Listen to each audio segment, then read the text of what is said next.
Joe Rogan Podcast. Check it out. The Joe Rogan Experience. Train by day, Joe Rogan Podcast by night, all day. Do you have a new phone? What year No. is that one? This one is like one of the rehabbed ones. Oh, those are still good though. Like which number? can- Which number is it? 13, I think. Oh, those are still good. I have an Yeah. 11 that's still good. Yeah. I keep an 11 for one of my numbers, Okay. one of my bullshit numbers. For what? There's certain people you can't give the real number to. Oh, yeah. Why would you even give them a number, though? You're like a straightforward guy. I guess you have to sometimes. Sometimes you have Yeah. to communicate with people. But you want a phone that you just stick in a fucking drawer somewhere. Yeah, and check like once a month. If that. Yeah. It just gets crazy where so many relationships become like completely transactional. And, you know, like every time someone texts you, they want something. And it's just so frustrating. I can see it, even being your friend, I can see it from a fucking mile away now. People will be like, hey, Bridge. I'm like, I'm not introducing you to Joe. Leave me alone. All my friends have a story. If somebody who has a business idea, No, I they mean, think I'm going to help them sell skateboards. if someone's like, hey, let's get coffee. It's been too long. I'm like, nope. Not doing it.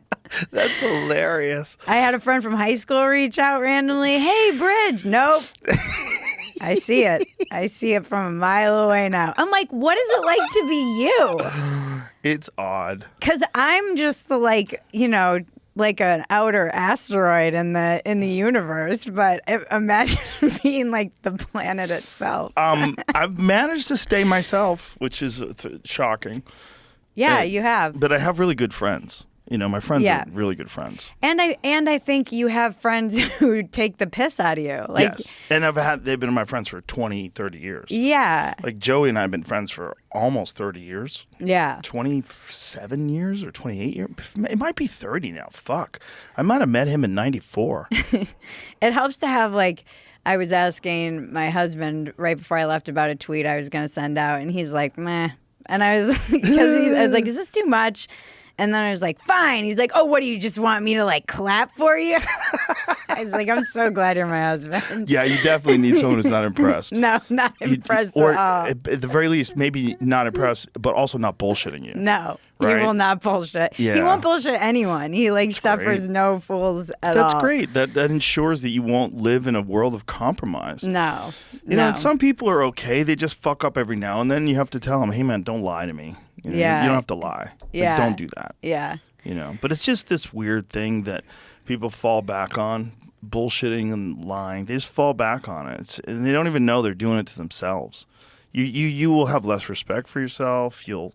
Yeah. It's just not worth it. No. It's not worth it because you just create these things that aren't real in your life. These relationships, these friendships that Yeah. aren't based on reality. You know, These and if a people. person can't handle the truth, you can't tell them, hey, that sucks. Yeah. Like, you got to work on this. You got to change this. You got to do that. Yeah. If you don't do that, it's not going to get any better. You're like, what? I thought it was the best book ever written. No. No. No. I mean, I've had all my favorite editors have been so hard on me. I want honest criticism. Yeah. You know? want, like, you write jokes for your haters. You know? Write jokes to turn them over. Like, that was a pretty good one. Fuck her.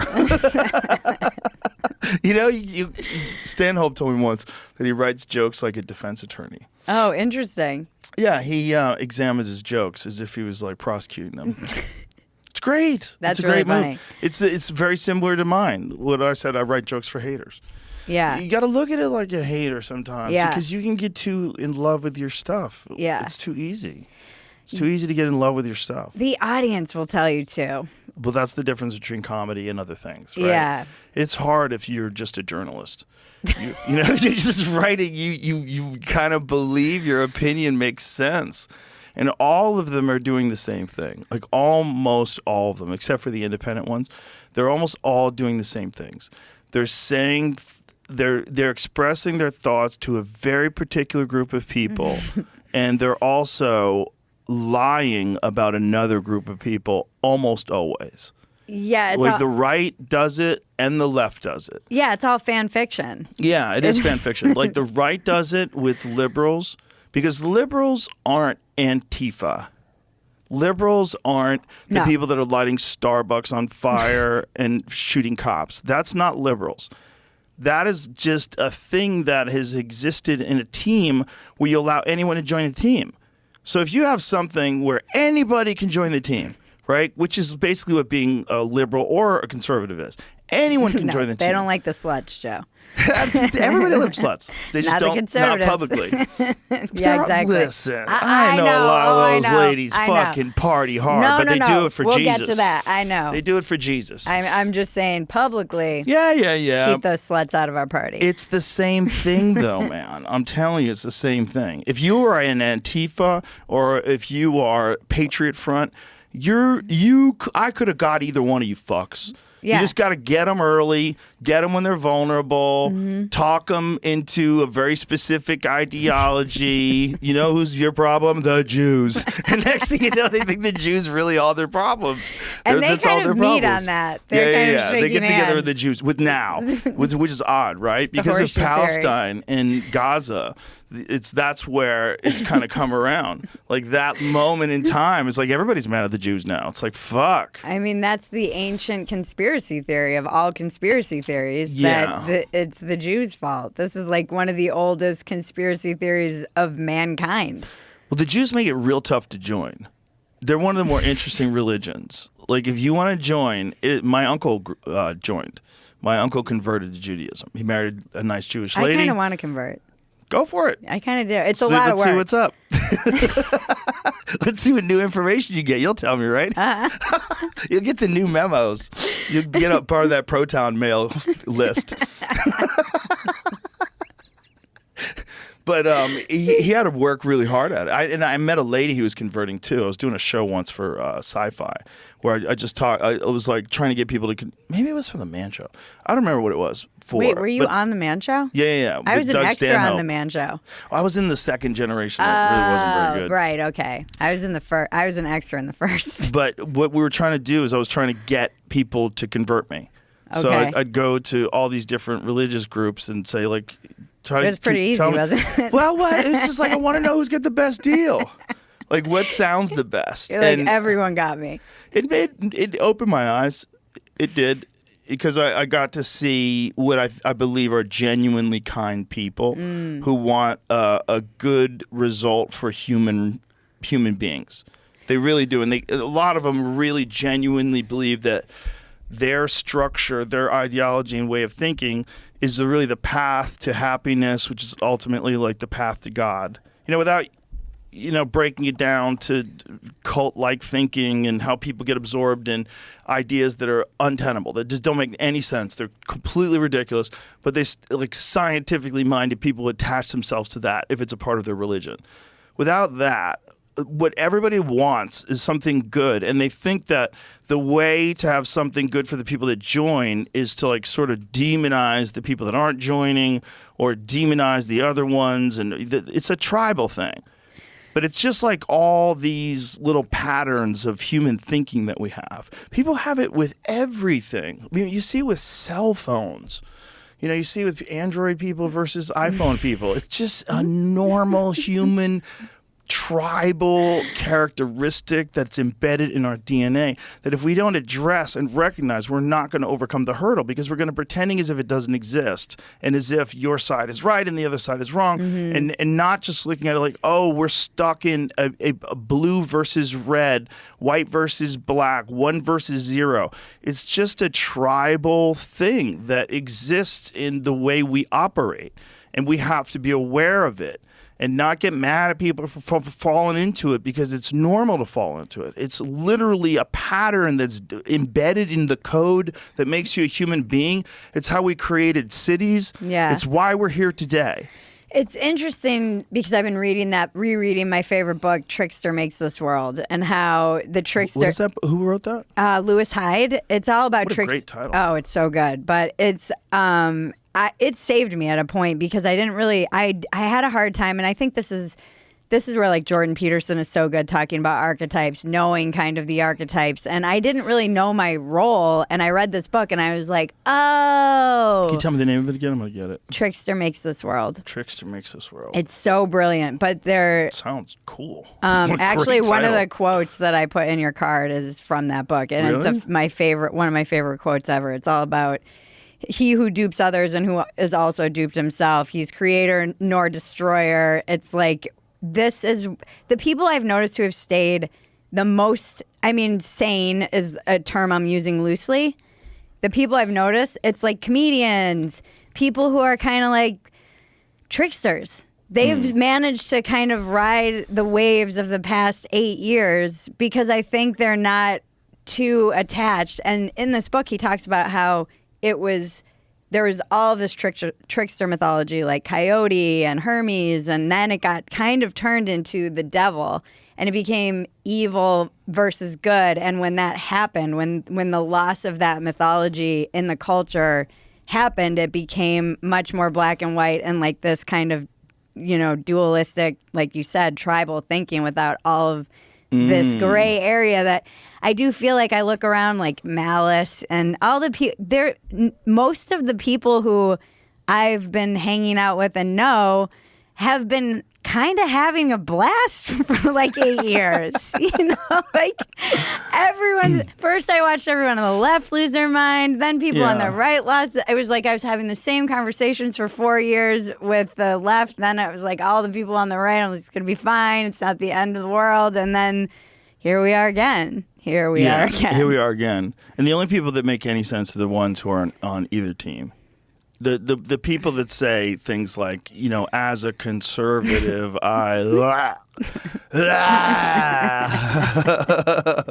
you're a fucking human being.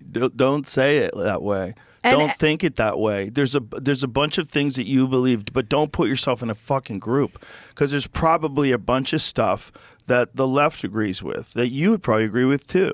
Yeah. And you can't be resistant to those ideas simply because they're attached to people you've decided are the enemy, because they might be right. Yeah. They might be right about welfare, right? They might be right about, hey, maybe kids shouldn't ever be fucking starving. As a group of humans that live together on this one little patch of dirt called North America, maybe we should agree that since we have this gigantic amount of money, that no kids should be hungry. Yeah. How about that? And then since we got that done, hey, how about regular people? How about no people should fucking starve? Yeah. Regardless of whether or not you think people are lazy or this and that, how much would we solve if no one could possibly starve? Yeah. We set up free restaurants or free kitchens in every them. city. But we should have really good ones and massive ones. Yeah. Like, for real, like, food should be free for a lot of people. Yeah, I think if we're this rich as a country, we're pretty rich. so let's have no babies starve, no babies be malnourished, nobody starve to death. I mean, health too. Healthcare would be 100%. like you shouldn't be But you'd going have bankrupt. to revamp the whole thing. Yeah. You would have to get to the real nitty gritty. Like, why are you prescribing this? Like, who's making money off of this? How did this happen? How many ads did you guys run? What did the ads say? Like, what are the studies? What are all the studies? Not just the ones you submitted. What's the actual data instead of the data that's reviewed by the pharmaceutical company and then given to the scientists in the report when they do their peer review? When that was explained to me, I was like, you guys are making too much money. You're getting crazy. This is what it is. You went above and beyond the rules because you have too much power and influence. But also, you do great stuff. Yeah, It's like, they do. Also, they make life-saving drugs. Also, they stop a lot of diseases. Also, see, like, there's a lot of good there. Yeah. And you can't say the pharmaceutical drug companies are all evil. Bitch, they keep us alive in a lot of respects. Yeah, they do. They keep people healthy. They've saved people from depression. There's like a lot of good that pharmaceutical drugs and the drug companies have done. They've saved people who have diabetes. There's a lot of good. A lot of good. So to say that they're all evil, no, it's fucking money, people. It's easier to do that, though, too, because you don't have to really come up with a solution if everyone's just at each other's throats. Well, there's not enough oversight. If there was real oversight, objective oversight by people who actually knew what they were doing, they would never let them get away with prescribing a bunch of stuff that they knew was going to have a negative effect. Like the Vioxx scandal. Like that's Right. part of the whole scandal was that they knew that people were going to have these effects, these side effects that were very bad. Mm-hmm. They knew it. They talked about it in emails. These knuckleheads. They're fucking so stupid. They said they we're going to have some problems, but we also think we're going to do well. They're explaining all the cardiopulmonary, cardiovascular, all these different blood clotting problems. I'm so I have a glad friend I'm who had a dumb. fucking stroke when he took that stuff. No. He was in his 30s. Oh, wow. Yeah, he was in his 30s. He's a martial arts champion. Yeah, I'm glad I'm kind of stupid and I just am like a clown. Yeah. I'm not like smart enough to fix these problems. I can observe them and experience them on my own and see that it does behoove these people to just have everybody fighting so that they don't actually have to come up with, like politicians in particular, they don't have to come up with real solutions. They can just be like, it's the other guy forever. Have you ever lived in a house that has black mold? No, thank God, because that shit will destroy you. It'll destroy you. Yeah. I've had a couple friends who have had problems with black mold, and it's really interesting. And usually what happens is they get sick, and they're sick all the time, and they can't figure out why they're sick. And they're tired. They're really tired. They're just worn out all the time. And then finally they get their house examined, and somebody probably suggested to them, and then, oh, Jesus Christ, your walls are filled with black mold. And a lot of times it's like a leaky pipe or something, and there's water in the walls and all the moisture. And in Texas, it gets crazy. They get it bad out here. But when you have that, you have to burn the fucking house down, essentially. You have to like cut out all the walls. Like it's a very invasive process. Remember that guy, Tom Likas? Do you remember Tom Likas? He was a radio DJ in LA. Yeah. Oh, yeah. Yeah. Yep. Yeah, he had like Flash Fridays where girls would pull their tits out. Yeah. He would tell people they're useless on the phone. You remember that guy? Yeah. He had that. That happened to him. And he was explaining it to me. He said it was horrific, that like he was just sick all the time, couldn't figure out what was up. And it's hard to get out of your system. Yep, hard to get out of your system. It wrecks your health, and it takes a long time to recover just from the effects of it. It's essentially you're breathing poison every day, and who knows what it actually does overall that you're not going to recover from. Like it might actually take like years off your life. Like who knows? But the point was, it's really hard to get rid of it. It's so invasive, and I think that's where money is today. Money is with pharmaceutical drugs. Money is with politics. It's like we could all agree. I think we could all agree that the way the pharmaceutical drug companies should work is they should be very careful about what they prescribe, and they should be very careful about side effects, and they should be very careful about what is addictive and not addictive, and what should be prescribed openly and regularly, and what should not be, and for the greater good of humanity. And even if they did that, they would still make ungodly amounts of money. That's what's so crazy about all this. But it wouldn't be the maximum amount of money. And when you have a publicly shared company, it's your responsibility to the shareholders to make the most money. Yep. And you make more money every quarter. You want to keep going. Let's go. Let's fucking go. Let's go. That's why planes are falling out of the sky. It's also why you get a private jet. You got to let's fucking go. And the thing I need is, a private jet. That's been attached, unfortunately, to our health. And then you get people that, they fucking advocate for public health, and they look super unhealthy.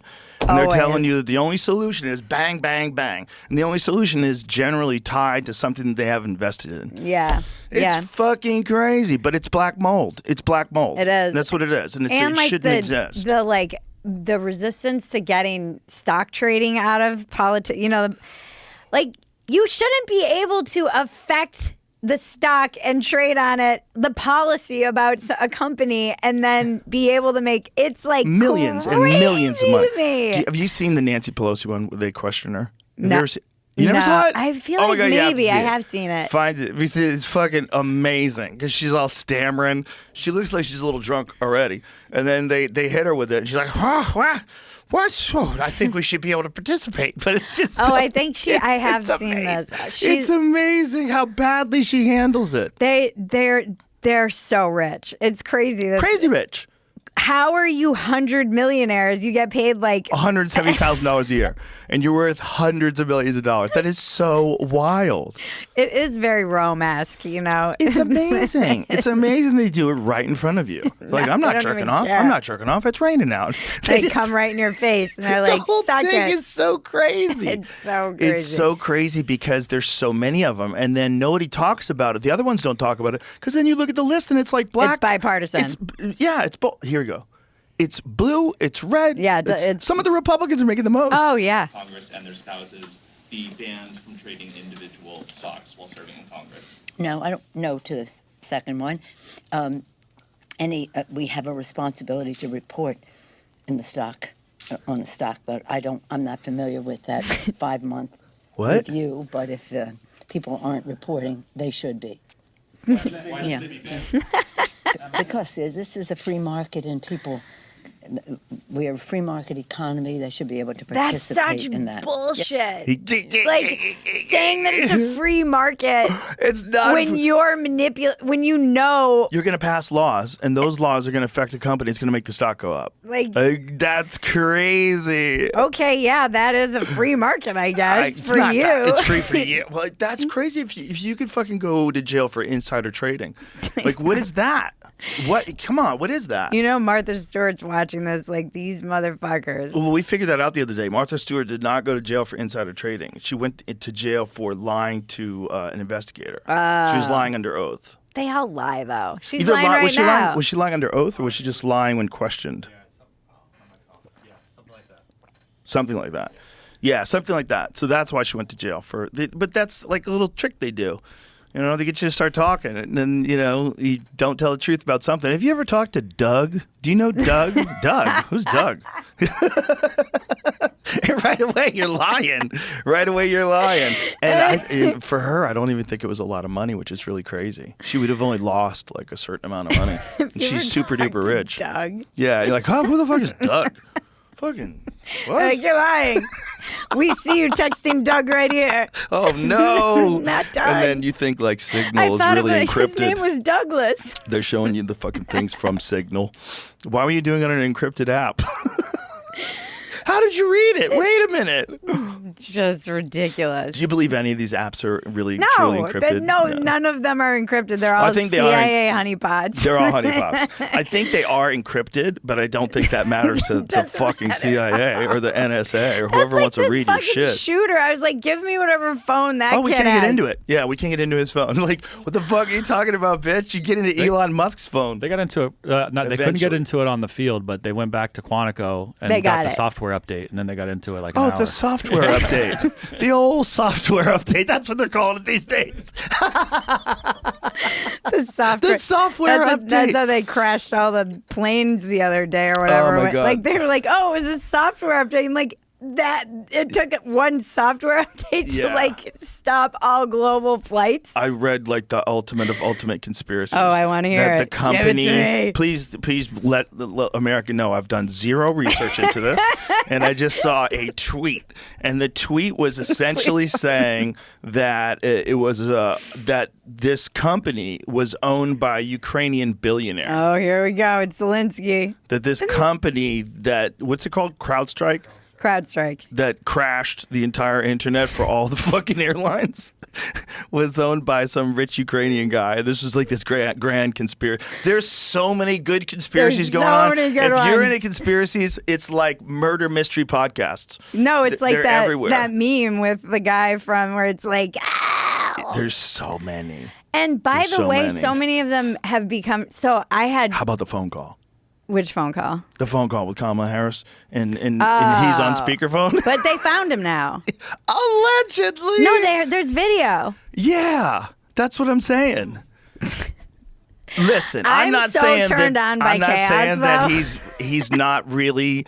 That's not really Joe Biden. That's a guy in a CIA makeup suit walking up the stairs. I'm not saying that, but they can do that.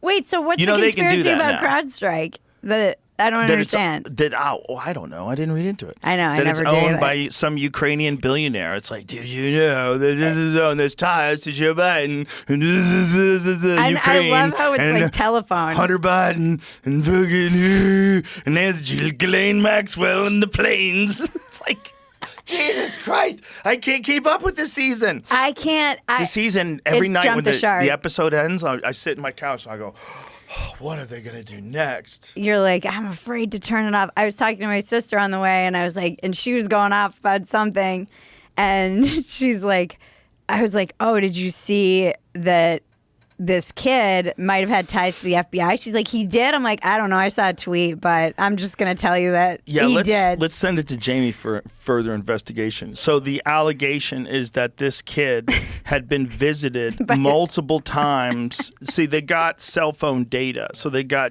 geo-tracking data. And some phone had been visiting him and going back to Washington, D.C.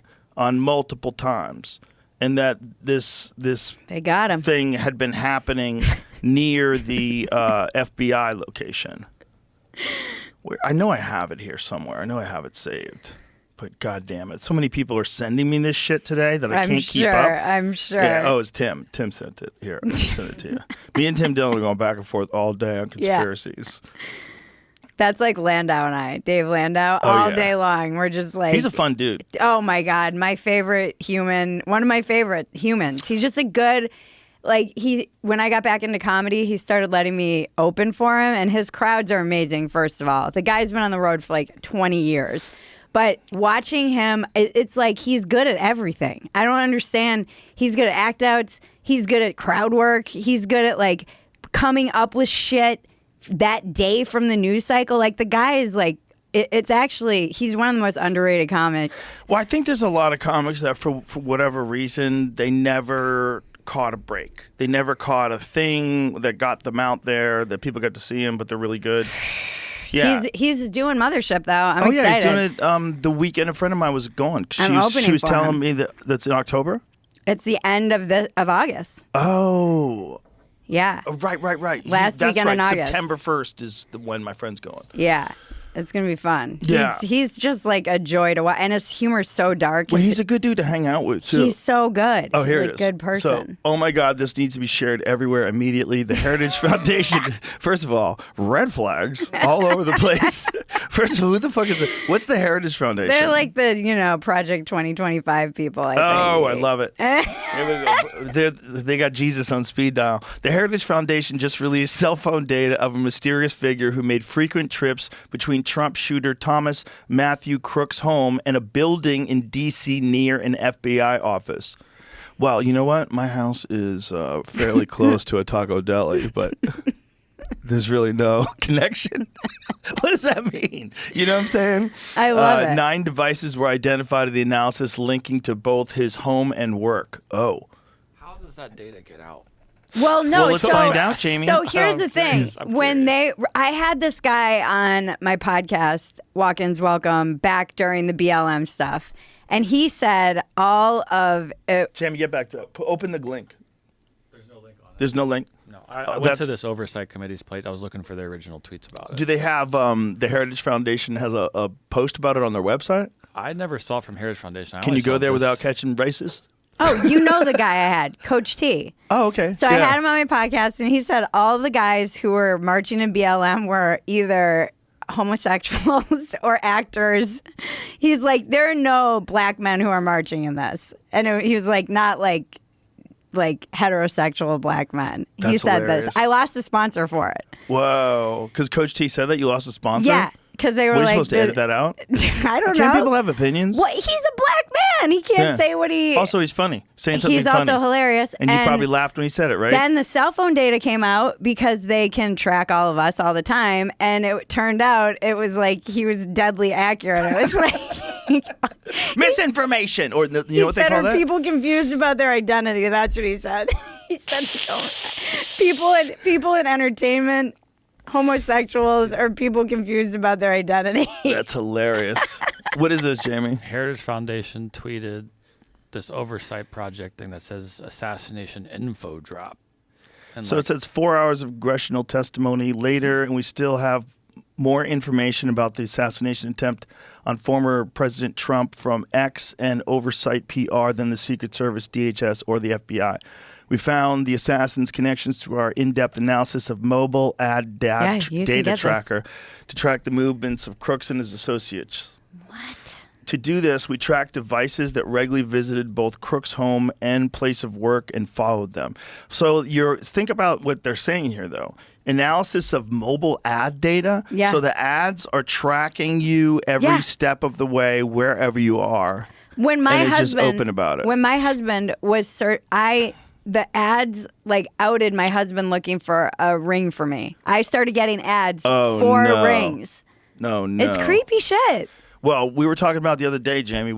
Purses. So someone was explaining to me, my wife was explaining to me like what purses and why people like certain purses, and some purses are like all the brands exclusive. Like you have to develop a relationship They're an investment. you have to develop a relationship with the person selling the purse in order to get one of those purses. You can't even get the ones that are on the shelf. I can't go buy that. No. Like it's like Rolex is like that. Yeah, if you go into a Rolex store, you can't just buy a Rolex. Like no, sir. No. We don't have anything for sale. But you have a giant store. What the fuck is this?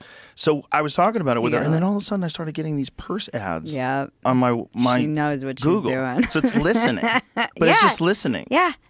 Yeah. And, we just accept that. But it also knows who's in the same room together. Right. So it knew my husband was looking for rings for me, and then I started getting ads for the ring. It's a dirty rat. It's a fucking rat. But the thing is, like, how do they get that data? I think that's like the publicly available? Yeah, a lot of it I think, or you pay. I think you pay. So you can pay and then plug in a phone number? I've thought about asking you if we can do an investigation like this just for funsies to see like what data can we get? Yeah, let's do that. Let's track Jamie all day long. Well, all right. Let's see which massage parlor Jamie's going to get that. We can pick someone and Happy find ending.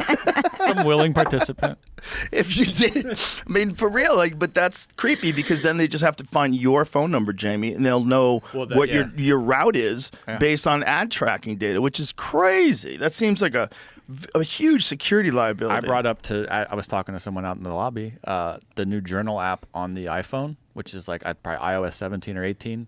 It keeps giving me prompts. Oh, fuck that thing. Write in your journal. And, I was looking through it yesterday. It's broken down by like where I go, what I was doing there, and then it knows it's like, do you want to write about your golf day at this place for Monday? So it's a dirty you little were out spy. to lunch here. Like, how about your day at work with Marshall and the dogs? It's like, what the Dirty little spy. How does that work? Dirty little spy. I wrote a whole piece about those menstrual tracking apps because I had one back when I was dating my husband, and then I was like, hey, can I sign you up just to see how weird this is? And he's like, this is fucking creepy. I don't want to know that you're like in your luteal phase or whatever, and I have to be nice to you. And it like gives him tips like, shoot, like. Oh, no, not tips. You know what would be great, though? If you had like a real female-heavy government.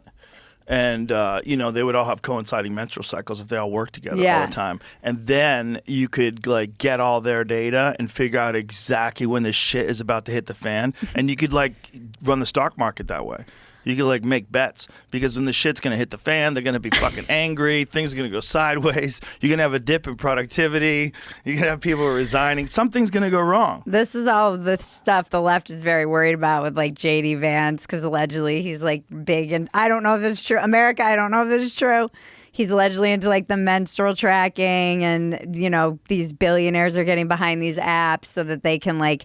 And there's a lot of fear. What do they want from that? There's a lot of fear with like the states that don't allow abortion because now they want to like pull up your, records and see if you might. I don't fucking know. I read these things and I'm like, I don't know what's true or not, or what's just being like, just hyperbolic so that people freak out about this stuff. But there's a whole industry in this now, like the whole menstrual tracking. Jesus Christ. I was listening to a podcast the other day, and I never knew why women's cycles synced up. But here's my question. What do they want from it? What do they want from that data? What? What are these guys that are tracking menstrual cycles? Well, it's generally presented as something that's good for the women because then you can like eat and work out with your cycle, because if you are in perimenopause or premenopause, or you're like in the prime of your life, you want to do different things at different times in your cycle, and different foods are better. And like hormones for women are nuts. Dudes just have like what? You've got one. Women have like 3 that are constantly interacting, and all. It's so depending on what. They just haven't done as many studies. So now they're trying to say like, oh, it's good to know where you are so that you can support yourself. Allegedly, all these guys want this for like Handmaid's Tale. I don't know. That's what I'm asking. Like, what do the guys want it for? This is a conspiracy. The article I'm reading says that there was a new regulation. HHS finalized a new regulation under HIPAA to limit law enforcement access to medical records tied to reproductive health. So they go all the way down to saying local police agencies might simply take it upon themselves to pull the records to see who had unexplained disruptions in their menstrual cycles, to find out if someone will cross state borders to go get an abortion. Yeah. Okay. It's nuts. Ooh. Yeah. Oh my God. Imagine your own menstrual cycle isn't private information. Nothing's private. But imagine that. Yeah. Imagine like someone can sneak in and say, what happened? And you have to explain you had a fucking miscarriage to some asshole who's accusing you of driving to Ohio or wherever the fuck you have to go. Imagine. I mean, that's just imagine those conversations if you're a person who had a miscarriage. Oh yeah, I mean, imagine if these you're are married, happening. Imagine if you're married and happy and you were trying to have a kid and you had a miscarriage and some fucking asshole is at your front door accusing you of getting an abortion. Yeah. You have to deal with this Christian fucking cult member with a clipboard, you know, aggressively accusing you of killing your baby. Yeah. It stems from what they call the Dobbs decision, which changes the rights of states. So Dobbs' decision tore away the constitutional right to privacy and bodily autonomy by giving states increased rights to limit and even outlaw abortions. Fortunately, the decision did not ban abortions nationwide. So then they were saying that some of these new regulations could allow them to go even further and check, like do whatever they have to do to check, kind of. They're trying to stop that. Isn't it crazy that one of our biggest arguments as a country is whether or not you should be allowed to kill a baby? Isn't that crazy? I love you. Yeah, I just that really is what it is. Yeah. You know, and I'm not a pro-life person. I don't think it's my decision. I don't think I have the right. It's too weird. Especially if I'm not involved, like I'm a politician. I'm looking at like a person and deciding whether or not they should have to have that baby or not. It's like, it seems crazy because it seems like it's one of those weird human things where, are you saying the moment of conception it's a baby? Like if it's 3 cells and you know for a fact that that's when you can't shut that down? Like but then if you ever go to the bodies exhibit, that fucking creepy exhibit that I talk about. Yeah. And they have babies. They have babies at every stage. And you see them at 6 weeks, 8 weeks, 10 weeks. First of all, how'd you get those? Right? Don't want to know. Yeah. Second of all, it really like puts it in perspective, and it changes like this idea. And you just putting it in a box, a woman's right to choose. Right? Yeah, definitely not my place. But look at that. Look what we're saying. Look what we're saying. The choices. Like look what we're like advocating for. I think most when you poll Americans, it's very much, I think, where I end up landing. They're squishy on it, and it's like pro-life in the sheet, like pro-choice in the streets, pro-life in the sheets. Like a lot of women are like, I wouldn't get an abortion, but I don't want to stop someone else from doing that. And then there's a slippery slope of allowing people to tell you can't get an abortion, right? Especially allowing men to tell women that they're not even remotely connected to, that they can't have an abortion. Yeah. It's like a weird body autonomy thing. And it's like... That's what I mean. And a lot of them want to disclude crazy things, like a child that is like never going to live, like unviable. Yeah. Or it could be a threat to the woman. There's some sort of a medical issue, and it could be a threat to the woman's life unless they abort the baby. And even then, they're like, no. Like God sorted out. Like, hey. Well, they'll make exceptions for this, but they don't allegedly. always. But the doctors are worried often about losing their license in states where it's highly regulated. Yeah. So you end up sketchy. It's sketchy.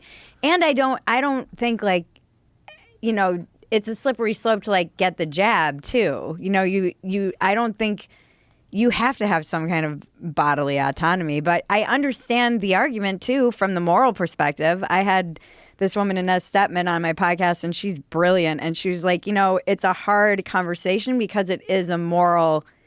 if you're not conflicted about it, you're not thinking deeply about it, because it is a life. And as someone like Ben Shapiro would say, left untouched, that would be a baby. Yep. And... I think, was it Burr who had that brilliant bit? Brilliant bit. Yeah. Louis has a brilliant bit on it too. It's complicated. It's complicated. Yeah. There's no getting around I understand that the fight for it. If that is where you lie. Yeah, but this thing of having people track your fucking cycle. Yeah, no, the and psycho. seeing and having crazy bow tie wearing Christian guys do it. You know what I'm saying? I just love that in your mind they're these hello. Pray the gay away type dudes. Pray the gay away. There's they mask themselves in a blanket of virtue through religion the same way a lot of woke people do, by being mean cunts and thinking they're doing it to be progressive. Well, they have their own version of Pray the Gay Away. It's the same. Yeah, they do. But they're doing what they're doing by wrapping themselves up in these ideas of Christianity. It's just allowing people's worst instincts to be able to be justified. Mm-hmm. The instincts to control people and dominate people and destroy people. Mm-hmm. People have weird instincts to just destroy people. Yeah. And people do have weird things about women. There is just it is very strange to think. I don't know. Are there, other than the jab, when people were you got to get the jab, I can't think of I don't know, and maybe I'm wrong. Is there a comparable scenario where men's bodies are kind of this battlefield? Nothing. Yeah. Nothing remotely close. Yeah. Nothing's remotely close. And again, no one has any control over men's bodies. The only thing they can tell you is don't take steroids, which they do. So but who's going to jail for that? Yeah. And also there's testosterone therapy that people get. Yeah. And it's not steroids, but that's no one's stopping you from doing that because it's testosterone beneficial and sounds helps people. awesome. It's great. It's great stuff. It helps people. It helps your body retain its vitality. And you don't want a broken down old fucking shitty body. It's really that simple. And Yeah. everybody attaches testosterone to douchebaggishness, and I totally get where that's coming from. Douchebaggery, shitty behavior, unnecessary aggression. Yes, 100%. But not always. And it's all things. It's cars, people drive recklessly and they drive drunk and they cause accidents. Right. But not always. Yeah. Right? So let's not ban cars. Let's not automatically assume that all things masculine are bad. No. This is a stupid thing. It's so dumb. unhealthy too. It's just Also, I was ladies, that's what you like. That is what you like. Ladies. I know you don't want to admit it, but that's what you like. You just like it when it's nice. That's all it is. Kinda, yeah. Yeah. You just don't want it mean, and you don't want it ruining civilization. And that's what it does, because it ruins civilization. If wars were all women, there'd be no fights. It'd be very few. There'd be a few brawls in Wendy's at 2:00 in the morning. But there would be no real war. Yeah, it's but not the same thing. You know what I'm saying? But I'm saying if there was wars, if entire populations were all women, no men. Men don't exist. So women exist only in the form that they exist today, right? Let's pretend they don't need men. And they just exist like this. There'd be fucking zero war. What do you think about this argument, though, that the other thing that's destroying civilization right now is not having enough men dying in wars? Well, you have all these men who generally would be kind of sacrificed in these wars historically, who are, and now they're all just keyboard warriors who hate, they're incels, basically. There's an argument that people make about, we need to put them back in the coal mines. They need to, get back to... I've got a much easier solution. Jiu-Jitsu. Yeah, or that. It should be mandatory. You know how you learn how to read? You should learn how to strangle people. Both Yeah. Both sexes. Yes, definitely. Well, jiu-jitsu is the absolute best self-defense for women. 100%. There are women that are 130 pounds that can put you to fucking sleep if you're a big grown man. They will fucking strangle you. They will take your back. You won't be able to stop it. And they will get their hooks in and they'll put you to sleep. Yeah. That's a 100% fact. You just need a fighting chance to get away. Yeah. Yeah. But you also need to be able to defend yourself. And like one of the best things about jiu-jitsu is the guard and learning how to fight off of your back. Now, if you're a woman and some guy takes you down and tackles you, learning how to effectively defend yourself off your back is fucking huge. Yeah. It's absolutely huge because technique can overcome physical strength. Yeah. It really can, especially in that position. I want to Because get they back learn how into to it. shield with their shins. They learn how to grab at the biceps and the shoulders and prevent you from using your strength.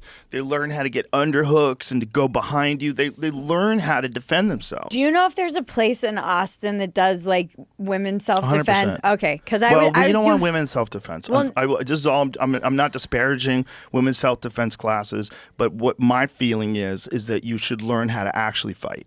Okay. I think I used to teach Taekwondo at Boston University, and then they had this women's self-defense class that they're going to do there too, and I got a chance to watch it, and I was Well, like, none of this is going to work. None of this is going to The work. one I was taking at Gracie in Beverly Hills, it was jiu-jitsu, but it was specifically like you get grabbed from behind. Oh yeah, you the get, Gracies do a different thing though. Yeah, so This- you were learning how to fight, but it was specifically like generally how you're in a car. This is the reason why I'm saying this. Knowing how to do something is not enough. It's just not enough. You have to train it, and right. you have to train it. It has all, to be automatic. Yes. Yeah. You have to train it all the time. Yeah. If you don't train it all the time, when the thing happens, you'll have to think. You don't want to have to think, right? No, it has to be like muscle memory. Yes. Yeah. One of the best things about jiu-jitsu is when you're rolling in the class, the person who you are sparring against is generally going close to 100% of their Right. strength. When there's certain positions, like there's certain things that they're doing to you where they are using all their might to try to achieve a dominant position, a passing of a guard, a finishing up of a submission, they're closing up a submission. That is you're accustomed to that. So it's a normal thing. Right. And so you're not like when you do sparring in karate class, you kind of touch each other. Yeah, yeah. So when somebody really fucking blasts you, you're not used to that. And you might freak out. Right. Jiu-jitsu, it becomes automatic. Okay. It is the absolute best martial art for people because if you're in a I love physical it. struggle with someone, if some guy grabs you at a bar and the bar table behind you falls over and you're on your back, you know exactly what to do. You don't even think. You're in the middle of chaos and it's as easy as tying your shoe. You know exactly what to do. But it's because you've done it 1,000 This is like shooting though too. It's why you've got to train. You should train everything. Yeah. Everything that you do that's important to you. Yeah. Everything. Everything. It's stand-up comedy. You have to do a Yeah. lot of sets. If you don't Yeah. do a lot of sets, you don't feel sharp. Yeah. You have to feel sharp. Yep. It's like been so fun to get back because I kind of convinced myself maybe I just had a 10-year phase. Of comedy? No. And then my friend Ariel Isaac Norman, who runs it's a Gay Enough show. She's amazing, and she was like, "Just come do one set and see how you feel." And I was like, "I don't know. I'm a mom now. Like, maybe that was just like my lesbian summer that I had or whatever." And she was like, "Just try it and see." She's like, "You can't you can lie to yourself about this, but once you're a comedian, like, good luck getting that out." And once I got up, I was like, God damn it, I got to do this now. And it's not something you can just like do, It's not you've got to do it. Well, also, like, you feel the puzzle again. Like, I love the you puzzle. feel the puzzle. You go on stage, you're working the puzzle out, and you're like, okay, I'm in. It's so humbling Yeah. too. I just love eating shit and being like, I don't know, it was funny. Someone is like, why are you doing that? I'm like, well, I can either be a successful pundit or a failed comedian, and I'd rather be a failed comedian. Well, even the successful pundit is not mutually exclusive. No, you I look at know. Jimmy Dore. He does both. Jimmy's great though. Jimmy He's is smart though. Such a funny stand-up too. Yeah. He did stand-up at the club when he was in town doing my podcast. I haven't seen him live in forever. He was really funny. Yeah. He was really sharp. Yep. Yeah, it's been Such a nice guy too. Yeah, I've always wanted to. I don't know him. I've always wanted to meet him. He's a sweetheart. Yeah. He's a really nice guy. Every him a lot. every interaction I've had with him has been pleasant, but That I'd guy never. goes hard. He goes so hard. Like, He knows a lot though. he does. He's constant. Well, he's ruined Kurt Metzger. Why? Kurt Metzger is like so far down the conspiracy rabbit hole now. Oh, I know. Every fucking conspiracy Kurt Metzger's balls in. Oh, yeah. And he just freaked out by everything because he didn't know all this stuff until he started working with Jimmy. And he started working with Jimmy, he's like, Jesus Christ. And now he's just like, he's just in. Every time I find anything that's fucked up, I send it to him to get him worked up. Kurt? Yes. And he sends me like these walls of text. You want to see these walls of text? I Have you love ever seen him. them? No. Have you ever been texting with Kurt? I Let me show you- wish. Let me show you a Kurt Metzger wall of text. When they were here doing their show. Look at these walls oh, yeah. of text. Look at these. Look at these walls of texts. Watch these. I'll get you a good one here. Here we go. Here's a good one. Look at this wall. Oh, wow. He just fucking. Here's another good one. Here's another good wall. He'll like just go at you. That guy's like a joke writing machine, though. He's a genius. Yeah. No, he's a genius. Yeah. I mean, his mind just, he has a, like, you know when they open dams? Yeah. Whee! That's what it's like. Like, do you sleep? He just goes so hard. Yeah. He's such a great joke writer. It's such a fun dude to hang out with. But Their the thing tweet that- walls are fucking insane. Their thing that they did at Mothership that he oh, and yeah, Kyle pussies? did. Yeah. I was that shit is genius too. It's so Donegan is one of those guys where you want to talk about someone who's like not appreciated for And how a good genius. he is and a true genius. Yeah. His face swaps of Trump. Did you ever see the one with Trump and Caitlyn Jenner? They're having sex. No. I think How that was did the I miss one that this? they wouldn't let on Comedy Central because briefly he was going to do a thing on Comedy Central with the face swaps, but they're too good on Instagram. They're too good. Like he's too free. Yeah. And the craziness is the freedom. Yeah. You know, like, did you ever see the one where Caitlyn Jenner was explaining about her new vagina that she got to the I don't girls think so. and how she masturbates with it with a weed whacker? It's like the whole thing is so horrible and so crazy. And the girls are like, what? Like, have you seen it? He's got the Kardashians in to the see background. Find that, please, Jamie. They were He's so yeah, good. baby. He does the best Caitlyn Jenner. It's fucking insane. He does the best Trump. They He's- were when they did the land acknowledgement. It was like a picture of you kicking like a. Like the audience had no idea what to make of this. They're like, "What is happening right now?" They're like, "We need to do a land acknowledgement." It was like watching NPR at Mothership. It was so good. Do you It remember was- when they used to announce what color the clothes they were wearing? And Oh, then, yeah. My pronouns are she, her, and I'm in a blue dress. Didn't Kamala do that? Yes. Yeah. They only did it for like a few weeks, and they're like, too much. Everybody back out. That one was so stupid that even people in their party were like, what the fuck are you doing? What the fuck are you doing? That's like if the right wingers started going, my name is Bob, I'm a patriot, and I believe in Jesus Christ. Like everybody, like, hey, Bob. We're just talking about the infrastructure. We're just going to fix the Calm down, roads, Bob. Calm down, Bob. My name is Bob. Yeah. I'm here because I Bob was doesn't saved believe by in the Lord. gays. Bob doesn't believe Gays, in they gays. just resist. Every- You know, that's what Ben Shapiro told me. What? That like you should just not do it, and that it's like one of those things like you might want to murder someone, but you shouldn't because it's a sin. I'm like, yo, I think it's you met any gay guys? You know any gay guys? Like, just clench that beehole and pray. But first of all, what are they supposed to do? Pretend they like girls? Have you met gay guys, like actual gay guys? I don't know they're yet. real, okay? It's like thinking that a bear is a fucking teddy bear. An actual gay guy is a real thing. Leave them the fuck alone. Let them fuck guys, you weirdo. You bow tie wearing, clipboard having fucking weirdo. What do you care? What do you care? They want to fuck each other. Who It's cares? like I feel like we're surrounded by pearl clutchers. You know, everywhere I turn, it's pearl clutchers. It's also, why is that pleasure so forbidden? Okay, if it's this, for a lot of people that are like pro-lifers, gay sex should be your favorite sex because nobody's going to have a baby. There's going to be no abortions. You know how many abortions the gay community has? Fucking zero. All right, if everyone's going to hell, for sure they should get a pass. At least they haven't killed any fucking babies, right? So is it okay if gay guys massage each other? Is that okay? Oh, that's fine. Oh, yeah, you can give each other back rubs and foot rubs and butt rubs. Fine, but just don't touch the dick. Like, that's crazy. Ariel, I that was is a joke about this. absolutely crazy. If you can get a job, if you're a gay dude, you can get a job rubbing backs and butts and feet for $50 an hour, or you could rub dicks for $150, like, it seems like it's quicker, get to the point, make your money. Who cares? What do you care? Do you want to touch his feet? You don't, right? You're doing it for money. You don't want to touch his dick either. The argument, I guess, would be it was like a slippery slope to all the prostitution, gender stuff. Well, it's a slippery slope. Here it is. Yeah, I don't know if I found the right one. Let's just try it. Let's just try.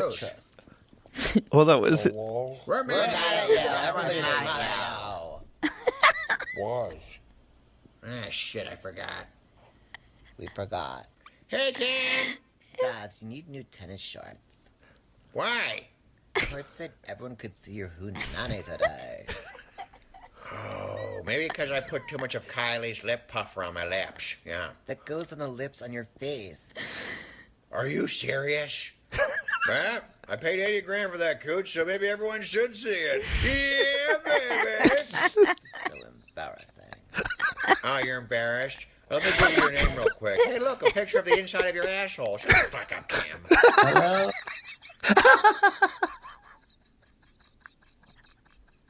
It's Kim K. I'm at the side door. Okay, I'll push you in. The door's closed. Yeah, you gotta push it. It's locked. Yeah, wait until I buzz you. Okay, push it. Why didn't you open it? There was a weird buzzing noise. Yeah, that means open the door. It's a lock. You have to wait until I buzz you. Jesus Christ. I love him so much. I love him. It's just not right. This is better than anything that Comedy Central has other than South Park. No, yeah. And they fucked it up. Yeah. And the thing is, when they were doing it over there, here's the problem. First of all, they were using better technology. So, and I think that's one of the things that makes it fun is how shitty it looks. Yeah. Because you don't really think it's Kim Kardashian. You don't really think it's Caitlyn Jenner. The stuff he does is perfect. And they were doing it with like high-end stuff. Oh, right. And it kind of looked creepy. Right. And I think the one with Caitlyn Jenner having sex with Trump, it might be one of those like lost recordings. Maybe he has I don't think he's ever even released it. It's hilarious. I should ask Marlene. It is hilarious. I bet my friend has it. And I'm pretty sure Trump's on the bottom. Yeah. If I remember correctly.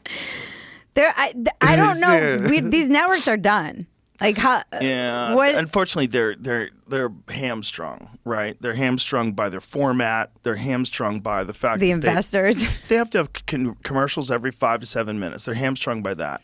Then they're hamstrung by the fact that they're on commercial television. So there's language restrictions and content.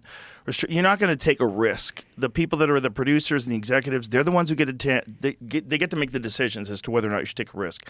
And generally speaking, unless a show is really successful, like South Park, they stay out of the conversation. Like, leave those fucking guys alone. They're geniuses. Let them do what they're going to do, and it's going to be amazing. But if you're a beginner, they're not going to do that. No. They're not going to take that chance. And because they're not going to take that chance, because they have this weird relationship with their advertisers and they can't be free, they're never going to be able to compete with someone like Kyle. No. And why would he? You would have to offer him a lot of money to even make that worth it. Yeah, but even if you did, you'd have to let him do that. Yeah. Like, the thing is about Kyle, it's like if Kyle was on the staff of a regular Comedy Central show, as a writer or a producer, he would not be able to shine. You got to leave him alone. Well, this is why I think Shane dodged a huge bullet. Yes. Because, man, how hamstrung he would have been working at SNL. He would have still done his shit. Of course. He would have gotten heat and people got mad at him, but he would have been the same guy. Yeah, but I still think like you get rained. Even the one that he did when he was a guest, the funniest sketch of his, they didn't air it. Yeah. But that's just they don't want to. There's like real internal cockfighting on that show that people have explained about like whose sketches get picked and who's not get picked, and there's been a lot of accusations of like certain writers taking premises from younger writers. That's what Jim Brewer said. Oh, like they have a interesting. database of stuff they were working on, and then someone would just see what you're working on and then steal it and write something. Oh yeah. Phil Hartman told me about that too. Yeah, Phil Hartman told me there's all these, like, it's weirdly competitive and backstabby. He was a horror show. Like when Phil first came over to news radio, It took him a while to just relax and be friends with us. Yeah. Because he almost thought of us as being like fellow cast members on SNL. So there's like this combative sort of distance relationship. Interesting. And the cast of News Radio wasn't like that at all. We were all getting drunk together and having fun and laughing. It seems like it's competitive. SNL. Oh yeah, Yeah. It's not just competitive. It's like backstabby competitive, according to Jim Brewer. He hated it. He just could not deal with the way that things were done. It's like over high there. pressure too, and very stressful. It's also a and- prestigious position that people are fighting for. You're Yeah. a writer on SNL. You're a producer on SNL. You want, this is like you're in that hungry part of your career where you're making things happen and you're competing with all these other people. And, When it was good, it was great. but it's only great when you have wild people who you let do funny things. Yeah. And you can't do a lot of the things that they used to do. It would, Oh, like God, no. Chevy Chase and Richard Pryor, when they were like, I'm going to say a word and tell me what you think. Yeah. What's the first word that comes out of your mouth? It's like, there's You not a can chance do in Jane, hell. you ignorant slut. You couldn't do any of that. No. You might be able to do Land Shark. But like even the fucking samurai thing that John Belushi used to Yeah. do, you couldn't do that because it's cultural appropriation. You can't Yeah. pretend to be a Japanese guy. They're broken. But do you think Hollywood is like with AI and all this? Do you think that it Doesn't matter. stands a chance? Yeah, it'll make awesome movies. They're still going to make movies, but they're going to make movies entirely on a computer. The people that are going to be fucked are the actors and the writers. Mm-hmm. They're fucked. And then the animators, they're fucked. They're fucked. Everybody's fucked.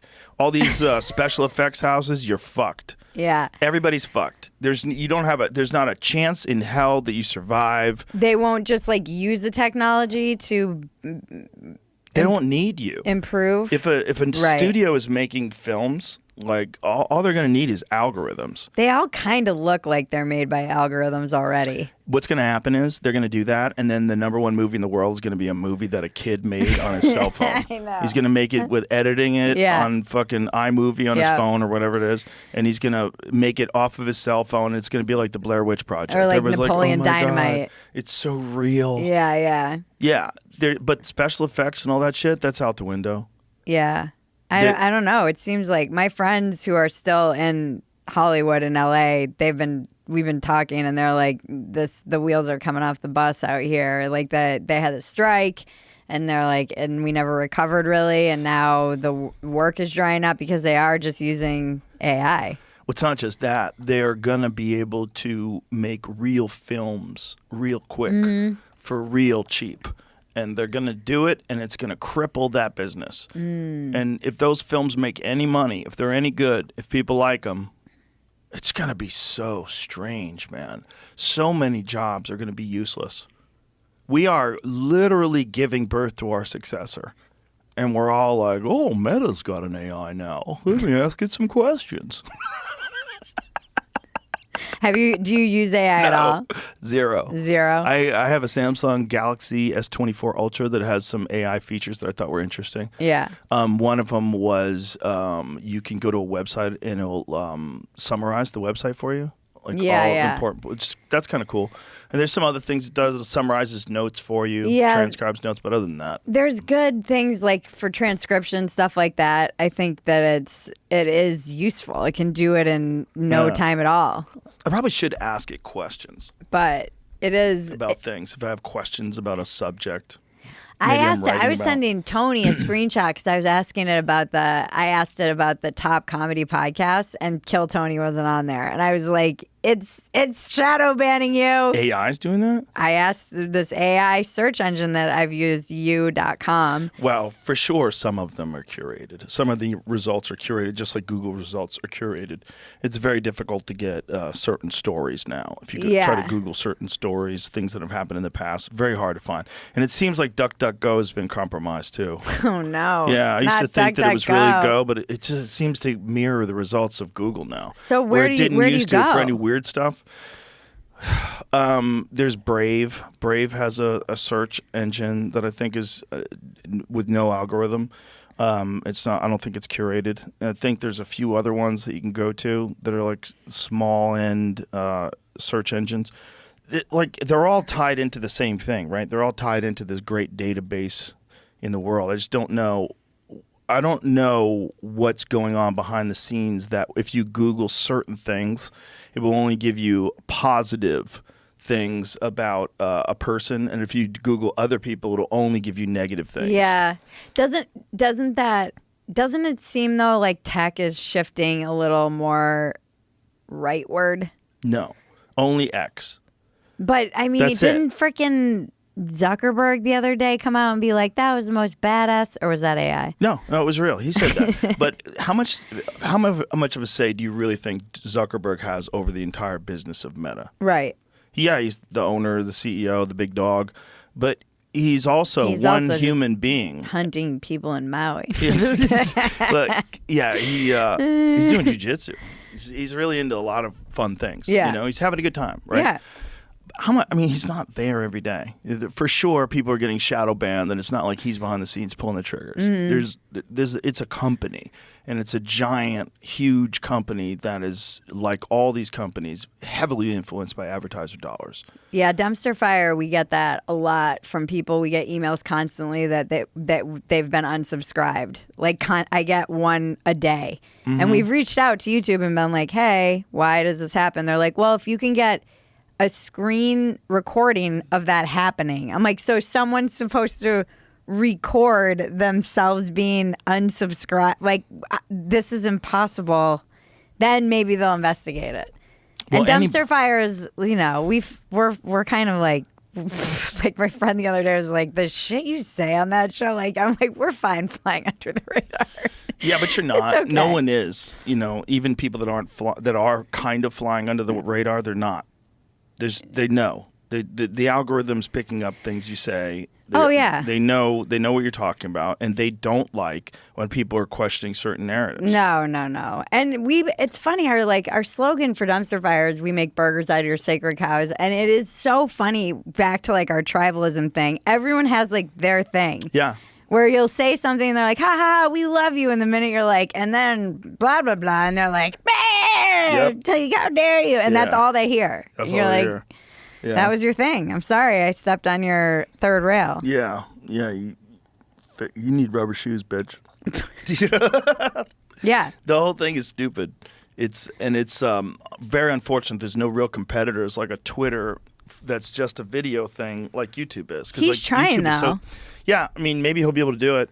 It's possible he can. If anybody's going to do it, Twitter's going to do it. He's going to do it. Thank God we would not know the president wasn't dead. No, I'm just kidding. I'm just spreading conspiracy. Do you think that that's a guy in a suit? Let's watch the video. Are you okay? Biden. No, I got something in my eye. You want to get it out? No, it's nothing. You want to It's put some nothing. water in there? No, I think it's actually just a cigar ash. Do you have eye drops? No, don't worry about it. I'm fine. I'm find a video. I'm a mom now. I know. Thanks, Mom. I want to show the video of Biden walking up the stairs of Air Force One. Walked a little too spryly for my But for my can money. we talk about just how objectively insane this is right now? That we're arguing whether or not the president is really alive. But also, like, everything that's happened in the past, 10, 11 days? Yeah. And there's a large, we were all talking about this before we started recording.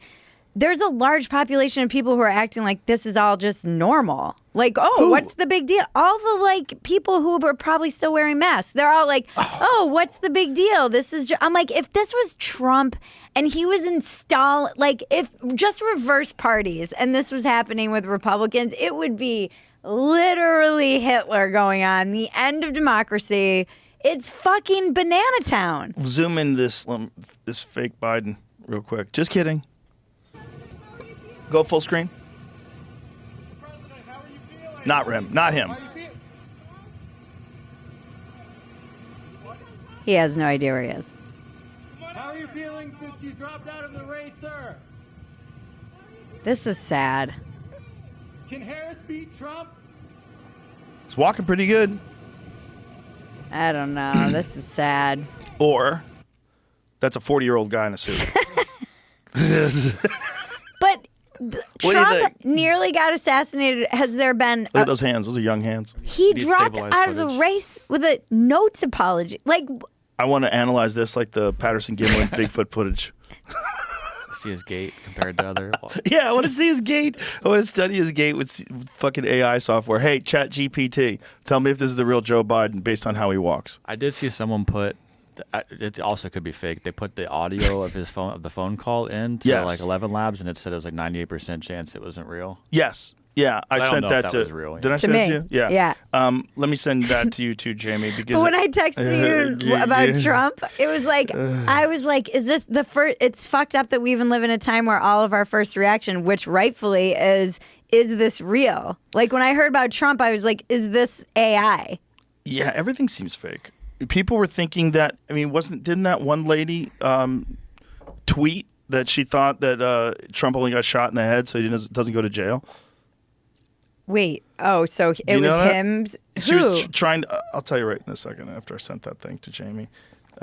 This is. I mean, the world's gone bananas. I get kind of turned on by all the chaos because I come from it. Like I do. I'm like, please stop. I'm going to start masturbating to Twitter. It's too much. It's just too hot. It's so crazy. It's just like every day it's crazier. Okay, who it is? Gail Helt.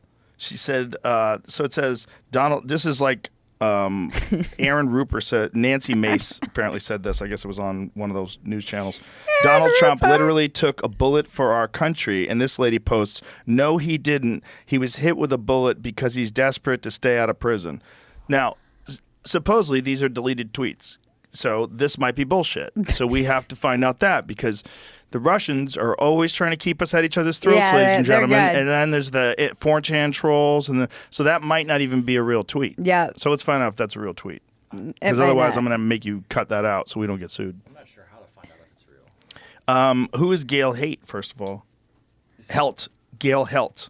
Helt. Why would you get sued? By who? Oh, people sue you if you read a fake tweet. With their name on Who is it. that lady? Twitter account? Which Twitter account should I look up? The Twitter account. Hold on, sorry. This is amazing. I know. Hilarious. No. Doesn't come up as Helt It's Gale. GHELT. Oh, that's the account. But it feels like the Trump thing's already out of the news cycle. Oh, yeah. What's the big deal? You just got shot in the head. Yeah. No press conference? Nothing. Did she get rid of her account? That's the lady. Yeah. So that's the claim. CIA analyst. Honeypot. Don't click on it. What? His account does exist. So she killed her account after this. This is weird. Yeah. And do you know that Biden, when he announced that he was not going to seek re-election, it was National Ice Cream Day? I was like, we live in a simulation. Look at, okay, context, morons. The point was that, no, he didn't take a bullet for his country. The point was that he's running to stay out of prison, and thus is why he took a bullet. No one believes he set himself up, and you're a fool for trying to twist this into that. Gaslight. You didn't say it very well if that's what you meant. What? Yeah, she must have deleted her account. Yeah, you did not say it very well if that's what you meant. If that is what you were trying to say, well, you did a bad job of expressing yourself. Oh my you can't God, call sounds people so morons because you literally said that. He was hit with a bullet because he's desperate to stay out of prison. Like, that can be interpreted in a lot of ways. This is end of So days. here's the thing about the AI voice thing. So play this. I know yesterday's news was surprising and it's hard for you to hear, but it was the right thing to do. It's I know it's hard because you poured your heart and soul into me. Okay, now listen. Let's just go on old 11 Labs and see if that's really all they probably used for this. So, upload. I love it. Nerds cannot be stopped. Very likely. Probability 98%. Looks like, they didn't even really try. But he's 98%. He's gonna speak tomorrow soon. That allegedly. guy in the fucking makeup is gonna speak. That 40-year-old guy with them 40-year-old hands. That guy had young man hands. He You didn't think have he's dead dead? man hands. Oh, I don't know. But here's the thing. if you have a letter like that, okay, and this is how he resigns or says he's not going to run again with a letter. The letter does not have a presidential seal on it, and the letter has a digital signature on it, right? Mm-hmm. That's what it was, right? Okay, maybe. But before that, before Maybe he got it's just COVID, didn't he say that he wasn't going to quit? He did, Yeah. right? So they killed him. well, there's been a lot of weird stuff. We haven't seen him since then, right? And then he gets COVID, and then all of a sudden he says he can't. And they also said that they gave him 10 doses of Paxlovid. Is that true?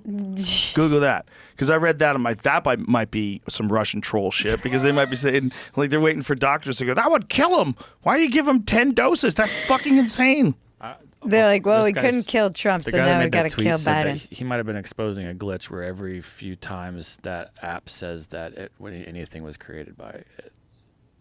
Oh, well, here's one way to find out. Why don't we take a segment of us talking right now, upload it, and see if it thinks that we're AI. Can we do that? I can't do that. How come? Because we're recording it right now, and I'd have to stop recording it. Can we stop recording for just 5 seconds and then do that? I would take no. No? Can I record something on your phone and then maybe you upload it to that? I'm just curious. I could get Imagine. I could get an older podcast and do it. Oh, yeah, do that. Yeah, put a little chunk up there. Let's see what's up. Wouldn't that? How funny would that be? If it's How like funny would it be? 98% People would be fake. like, then here's the new conspiracy. Joe Rogan is AI. The government created him. That's the whole reason why that show became popular. There is no fucking way they would allow that show to say the crazy shit they did. It's all ops. It's all undercover, deep ops. Everything's an op. Controlled opposition. That was what they all said about me when I came on the scene. When I started writing and talking, they were like, she's a deep state plant sent to undermine conservatism. Are you? No. Here's the thing. If you were on the outside looking in, you probably would think that that's the case. But if you want to pay attention to the way this whole administration's going, pay attention to Karine St. Pierre, whatever the fuck her name is, the White House press secretary, accidentally tweeting Trump's post from her account, wrong account. Remember that? Remember when she did that? Yeah. This is incompetence. And if you look at the crew of people that's responsible for the press in the White House, they're all like young kids. Yeah. They're all young kids, first job, and she's their boss, okay? And then you look at that guy that was the fucking Sam Brinton that was stealing women's clothes, and he was in charge of nuclear energy. Everywhere you look, Pete Buttigieg, all these people, it's incompetence. Oh, I it's know. massive incompetence glued together. I don't The think Secret Service. I don't think there's a grand plan. I think This there's is what my husband always says. a bunch of really incompetent people scheming and banging heads and not knowing what to do and arguing with each other and there's afraid to lose their jobs. chaos and a dude who's 40 years old in a Biden suit, and that's And also the deep state conspiring behind all of it to make it look like it's just these incompetent dummies. They think that everybody's somehow or another like some sort of a plant. But this I was wish like a I could tell Secret you where you Service would stuff. understand me and believe me. I think most of the things that you think are like deep state are not. I think this whole thing is way more chaotic than we give it credit for. It's not as easy as like they're manipulating us, they're controlling us. Yeah, they're fucking trying for sure, but it's not working anymore, and that's part of the problem. Right. It's not like before in the past, no one had internet search access to how much money Nancy Pelosi was making. Yeah, you'd be like, all right. They just did it. They were doing it forever. They just did it that way. And no one knew, right? Except the people that also did it. Because they Right. were doing it too. Which is why they never call each other out. Right. They're all a bunch of criminals. So now that we all know that, like this is all, everything's been exposed to the point where they want to keep justifying the way they're doing things. They got to be very clever about it. So I can't wait to find out the results, whether or not I'm AI. You are AI. Imagine if the world is a simulation, I might be AI. I was talking to a family member about like just the incompetence and Secret Service stuff and hiring these people, and they're they're firemen basically, and they were telling me that they had to hire like an actual. He's like, none of these are lies. They had to hire an autistic kid, and he's like, this kid hides in the bathroom and takes naps during the day, but once you kind of hire these neurodivergent people or whatever, you can't really fire them, so they had to like track it and like keep. And he said another guy they hired who was like something wasn't right, got into a minor fender bender in one of the trucks and like froze up. And he's like, this is a first responder who froze up when they got into and wouldn't get out of the truck. And he's like, I'm not making any of this up. He's like, how am I supposed to fucking work with this shit? That's crazy. And he was saying the same thing about the Secret Service and all that. He's like, this is a woman who like she was like buds with Jill and she was like from Pepsi before. And instead of putting like some Marine in charge. Okay, look, they ran the sample. Very unlikely. So it was right. Probability of 2.0%. It's very unlikely this audio was generated with 11 labs or the audio was manipulated. Try it a few times and see if it keeps doing it. Try it a few times, but now we also need to do an AI generated But hold on one. a second. That makes sense. Like that means it's accurate. Well, so what I was said, this guy said, this is the guy who made the original tweet. Right. This is the guy who posted the goofy little glitch that makes 11 labs say his voice was AI generated once every few tests.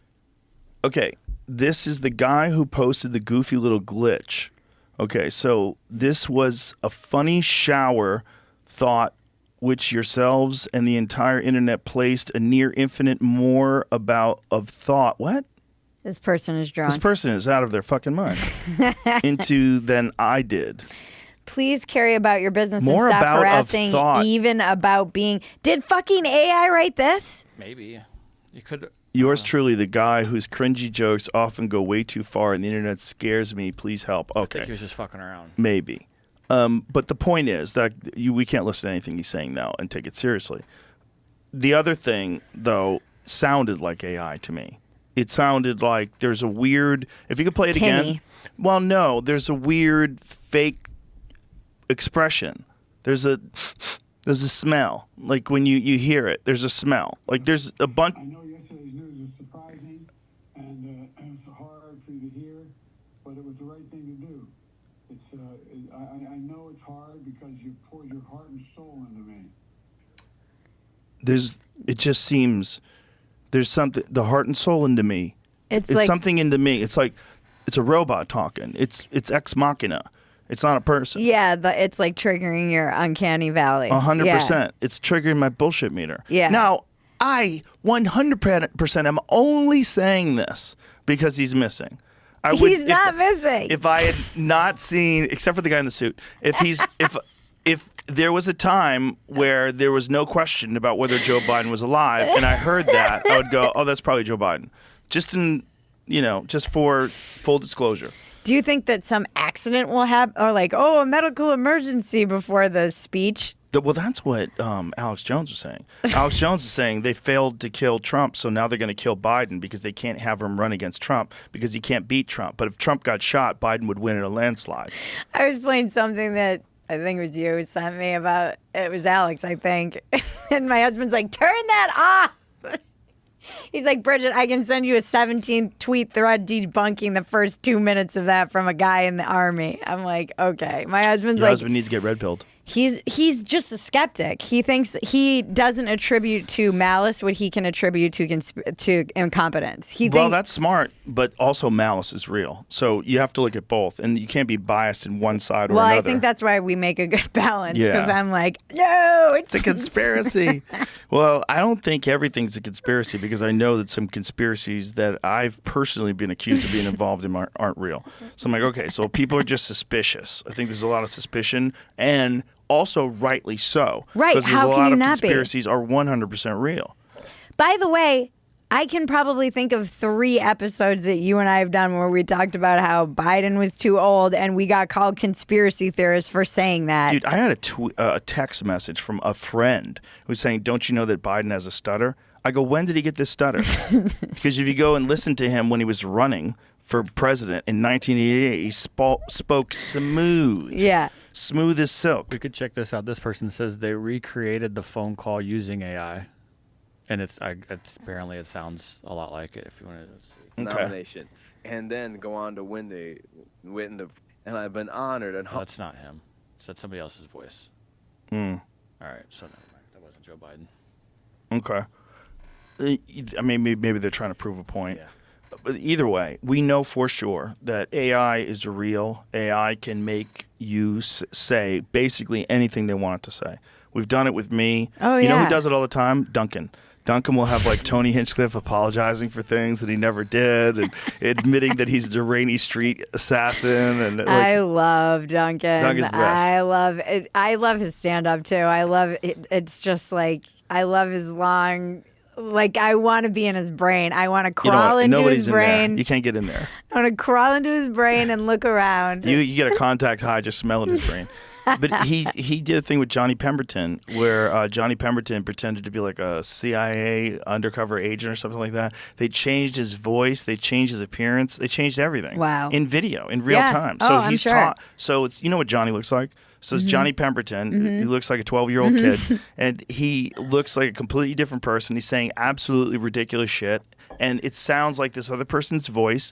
And this is all like you could be, you know, Morgan Freeman. Yeah. You could start talking and they could have AI take your voice, convert it to Morgan Freeman's voice, take your image, take every expression you make, opening your mouth, every smile you make, and convert it into Morgan Freeman doing the exact same things. This is why there's no pictures of my kid on the internet. Yeah. Like, there was this creepy video going around, and they took all these pictures of this 9-year-old, and it was like in Norway somewhere, and they grew her up, had her talking, and because the parents had posted all this stuff, and she was like asking for them to come. My most judgy mom opinion, and I don't have many, is like we know too much to put our kids online. Yeah. Like before they're able to, like, whatever, it's once crazy. they're, because It's not their. It's not. They can't understand what you're doing. First of all, But with AI, Yeah. like, you can't know how. Have even you heard about without the AI. shit they do in Japan? They're having like a huge problem with like turning these images people are putting of their kids into child porn. Of course. It's like a huge fucking problem. Of course, they're doing that with everybody. I guarantee with every fucking human being that is out there on Facebook and Instagram, Yeah, and Twitter, yeah. someone's turned you into a porno film. Yeah, I don't know. I'm just. It's crazy. It scares It's crazy. me. I mean, that was a big problem with celebrities, right? They were taking celebrities and face swapping Yeah. them and turning them into porn stars. Yeah, and there was like a whole thing in Beverly Hills about all these. These teenagers were doing it to each other as like, they were all just being mean Yeah. teens, and It's crazy. I don't know how you even there aren't laws against it, which there should be, but I don't even know how you litigate it. Well, they would have to get ahead of it. and they can't. It's too late. No, they can't. All the technology's out there, and then there's also not enough people that understand it that are in the government. And it's like whack-a-mole. Like you Right. you get rid of one and it pops up 10 other places. Right, and how are you going to get rid of the ones that are in other countries? You're not going to. No, you're not going to. It's not. You just use a fucking VPN, log into that other country. Yeah. Download it. No, it's bad. It's wild. No, it's wild. And it's only going to get wilder. Yeah, this is like, I mean, Elon talks about this all the time, like how it's just the dawn of this. Yeah. This is the dawning of the age of Aquarius. Did you see his video yesterday with Jordan? Which one? Where he was talking about what happened to his kid and You how mean Elon? Elon, yeah. Yeah, I did see that. Yeah. It was emotional. It's horrible. I think a lot of people have become kind of, I mean, for lack of a better word, red-pilled by that kind of stuff. And they should be. Yeah. The new California thing. Ugh. Explain to people what it is. 'Cause I mean, it's so nuts. You hear it and you go, there's no way they did this. There's no way they took away power from the parents. Yeah, there's no way they don't inform the parents. That had kind of been going on, but now they've just put it into law that you essentially don't have to. You know, the people who would fight against it would say, "Oh, they're outing these kids to their parents," but basically, a kid can go in and call themselves Jack if they're Jill and at home, and the school doesn't have to tell the parents that they're identifying as a boy, that they're doing, that they're dressing, that they're being called by a completely different name. There's no requirement. It's just so crazy to me, and I'm sure Scott Wiener's behind this because he's behind every creepy ass bill in that state. It's crazy to me that you are telling adults to keep secrets about the kids from the parents. Like, that's generally something that's a huge red flag. It's a huge red flag. And you have activists who are teachers. That's a fact. Yeah. That's a fact. A lot of the teachers are teachers specifically because they want to be able to influence young kids. That's a fact. Yeah. And some of them are really good teachers, and they have this idea. They're going to help these kids and influence these kids in a positive way. And some of them are fucking crazy people that are locked into an ideology, and they want to convert these kids into that ideology.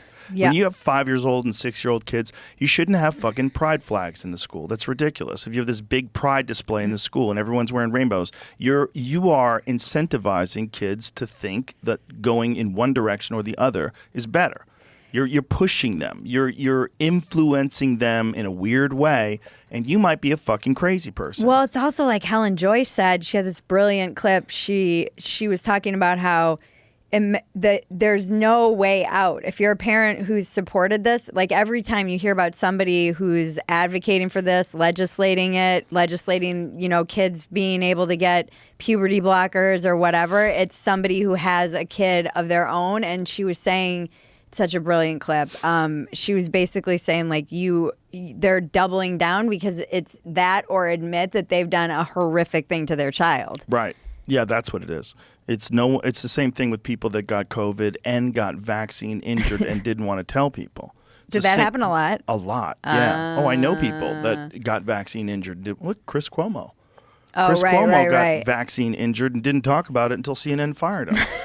And he's like, guess what? I'm one of you. He's like, Pfizer's not paying for my checks anymore. Yeah, the whole thing is just, a normal pattern of human behavior and thinking. And this whole queer, trans, 2A, B, I, T plus thing, it's all attached to an ideology. And the crazy thing for a lot of gay people is they are looking at this trans thing. A lot of gay people that I talk to, they think it's homophobic. They think a lot of these guys who think that they're girls will eventually just be gay men. Yeah. And that a lot of them go through it during puberty, and when you are telling them that they really are going to live their authentic self, and you're saying things like this, pray the gay away. It is a very similar thing. It's the same thing. That is the same thing, right? It's conversion therapy. Right. I mean, I did a whole piece, How Pride Lost the Public, and I interviewed like Douglas Murray, all these brilliant. I wish I could have just posted every interview I did with all these individuals because they're all so brilliant, but these guys have all been and women have all been sounding the alarm, and lesbians are really getting erased. You go on a lesbian app and it's like, I joked on Dumpster Fire in like 2019 that we're on our way to like suck my dick bigot, and now we're we've been there for years. I mean, it's a lot of men who identify as being a woman who say they're a lesbian. Yeah. Which is crazy. They're not even, but my lesbian friends are like, they're not even identifying. They're just straight up men on the lesbian app saying like, I'm a lesbian. I'm a lesbian. Yeah. Yeah, they're not even trying to look like a woman. And you woman. go on a date with them and they just have lipstick on. Hi. Like, what? I like girls. So I'm yeah, a girl. they're What are you trying to say, you fucking bigot? I'll fuck you in your ass. Like, wait. What are you saying?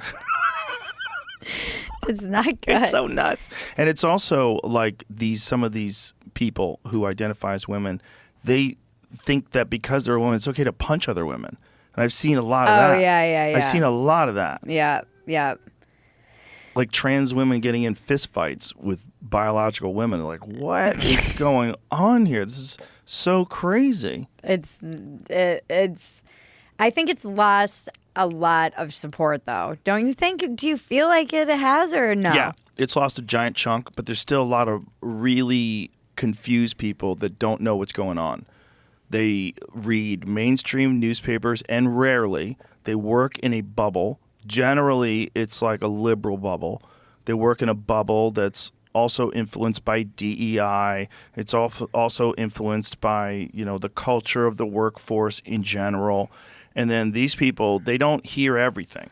They don't get all the data. They don't have time to research these things. So it takes them a lot longer to catch on that what a lot of this is mentally ill people that are trying to infiltrate into women's spaces. Yeah. That's a lot of it. So you have the people that have like, legitimate gender dysphoria yeah, that really want to be identifying as a woman. And then you have creeps.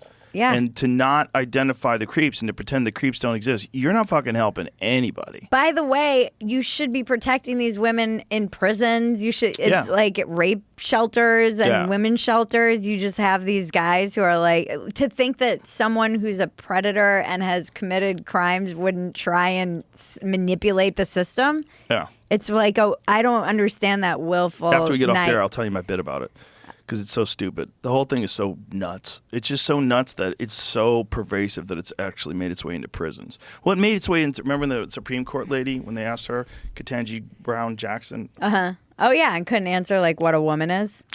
Yeah, but all of these people should be on record. When the problem that we're having is that people need to push anyone who's saying, "Oh, this is just gender affirming care." So what exactly is that? I want you on record explaining what that is. Yeah. So you're okay with giving kids puberty blockers so that they may not be able to have children or orgasms or X amount of thing. Have you had any? I've talked to a lot of people in the past, however many years that I've done my podcast, and the ones that sat with me the most and the most upsetting are all the kid detransitioners I've had on the podcast.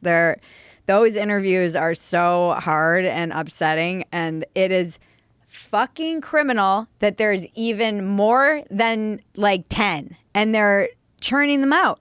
Yeah, and there's the number of gender affirmation care clinics that exist in this country. But by the way, Europe skyrocketed. is like pushing back against it, and we're not. And a lot of it is because Europe does have the, like universal. Socialized medicine. Yeah, so they actually have to follow science because otherwise they're all paying for it. Exactly.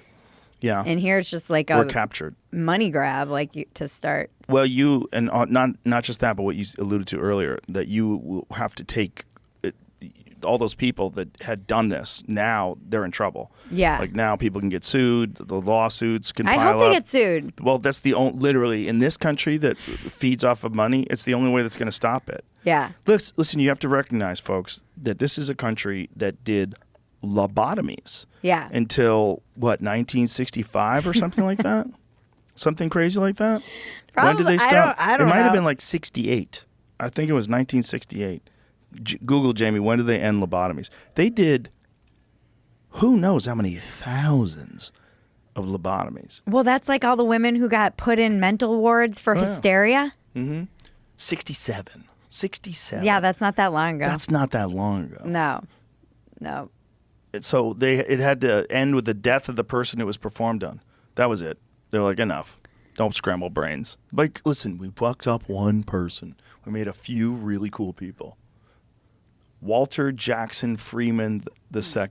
What? That's the guy that did it. What portal of hell does that guy find himself in today? When did he die? He died in 72? How did he die? So it was his idea. So he died shortly after it was made illegal.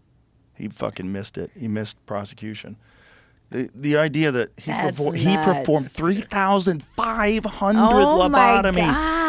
He scrambled the brains of 3,500 people, and 490 of them died as a result of the treatment. Do they still do electroshock therapy? Yep. 490 people died, and the rest of them just got That's turned kinda into nuts, vegetables. too. So 310 just got turned into fucking squash. Oh my God. So crazy. How many people were lobotomized in the 50s? Almost 20,000.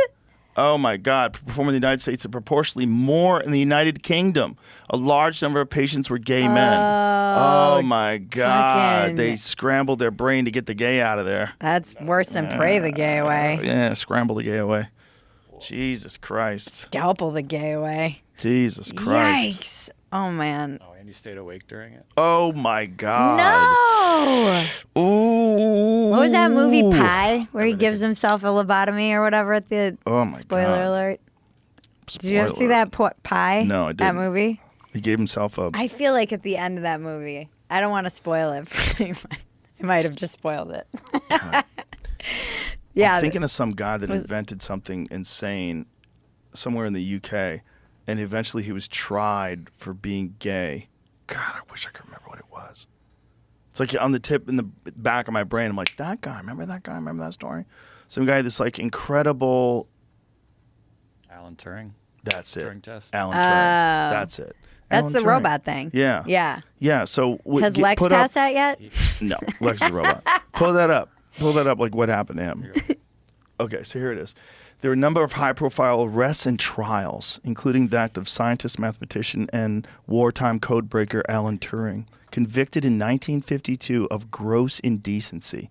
He accepted treatment with female hormones, chemical castration, as an alternative to prison. Turing committed suicide in 1954. What? Oh, my God. How crazy. Again, not that long ago. Not that long ago. And that sounds today insane. Yeah. And guess what, you fucks? That's what it's going to sound like 50 years from now when people start talking about what you did to kids. Yeah, no. And This is they're all crazy. growing up. Yep. Homosexuality remained illegal until 1967 in England and Wales, and until 1980 in Scotland. Holy shit, Scotland! When 1866, marriage was defined as between a man and a woman, preventing future same-sex marriages. So they put a law in the books in 1866, and Scotland, over 100 What years about later. here, though? When did it become That's a good question. Well, I remember in 2013. in the United States?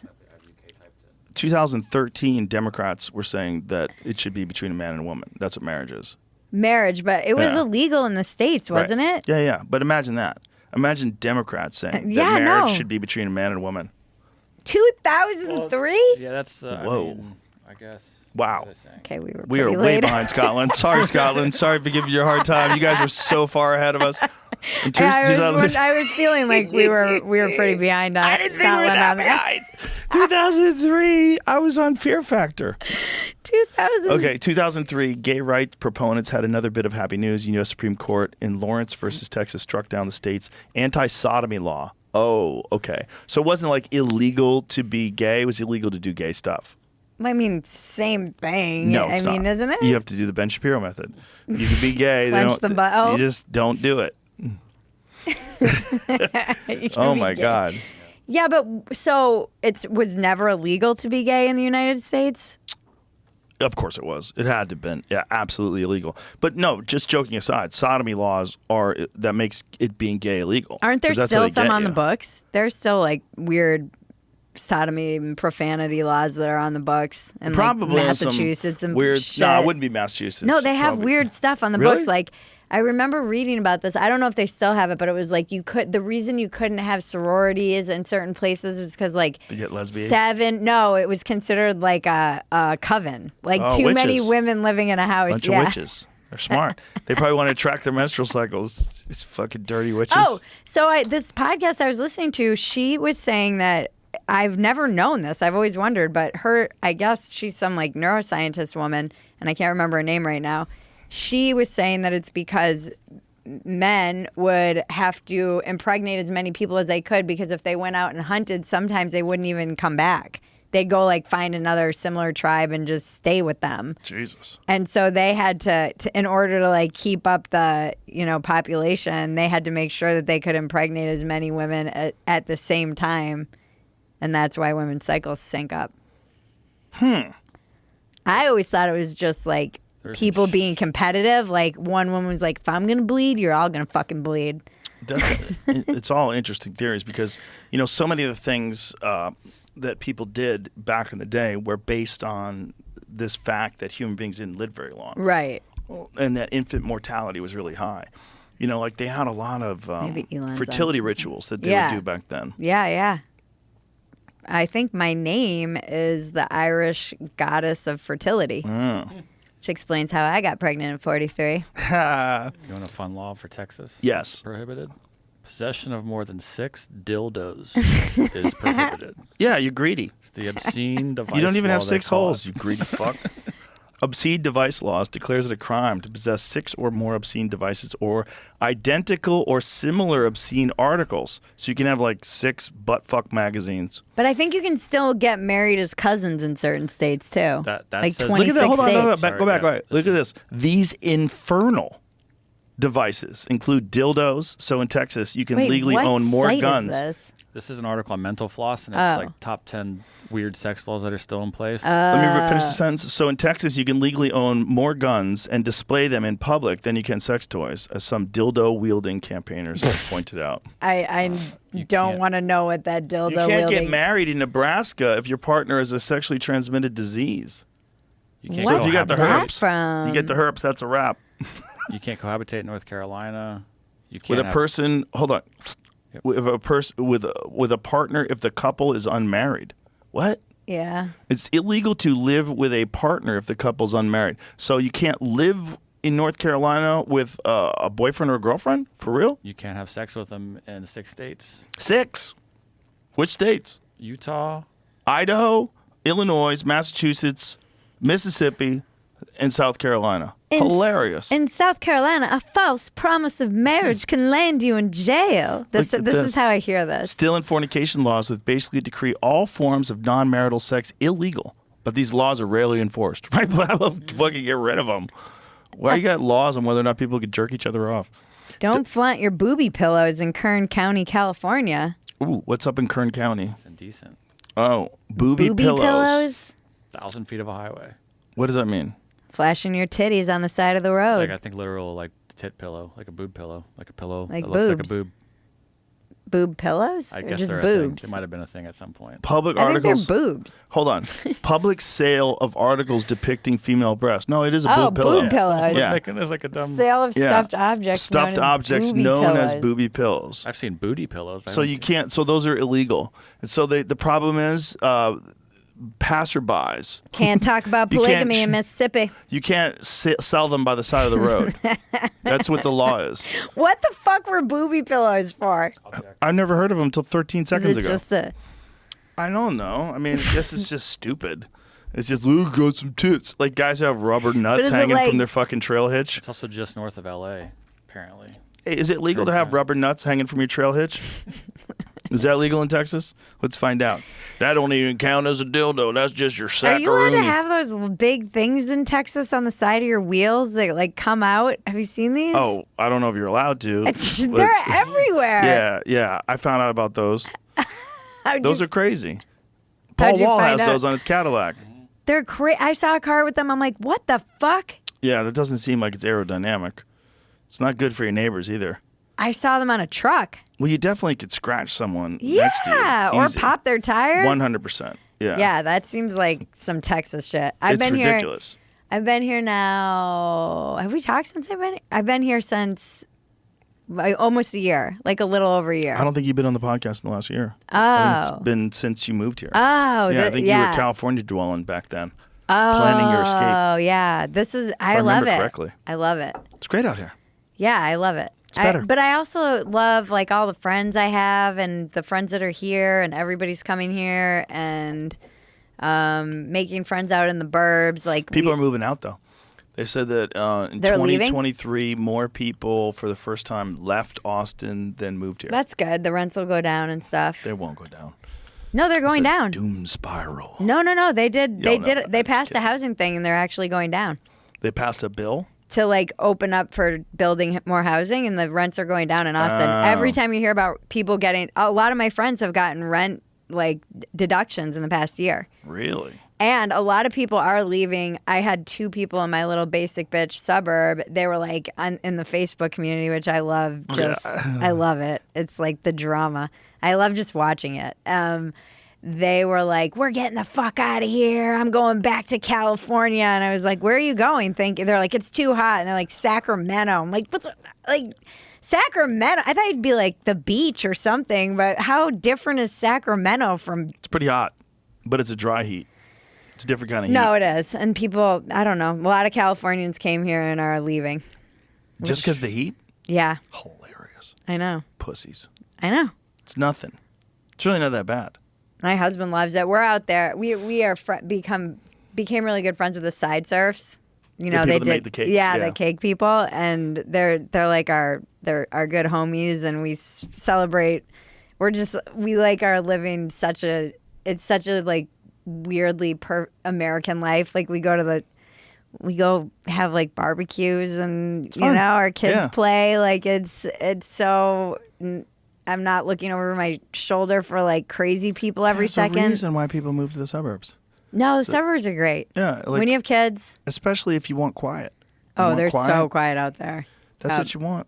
Yeah. Like you're better off with a little bit of quiet. And you can see the stars. Yeah. Like my daughter is just like obsessed with space. She's like, is that Sat? She knows all the planets. She's just like, she's thriving, which is all I can ask for as a Eventually, parent. I want to live about an hour outside of Austin. Yeah, me too. But Like I can't. 1 hour out and then drive in for shows, and that's it. Yeah, I can't yet. I mean, this was because my husband was like, let's go further. And I was like, that will be prohibitive to everything I want to do. And so we had to kind of split the difference. He would be There's further plenty out. of good spots to live out here, though. It's good.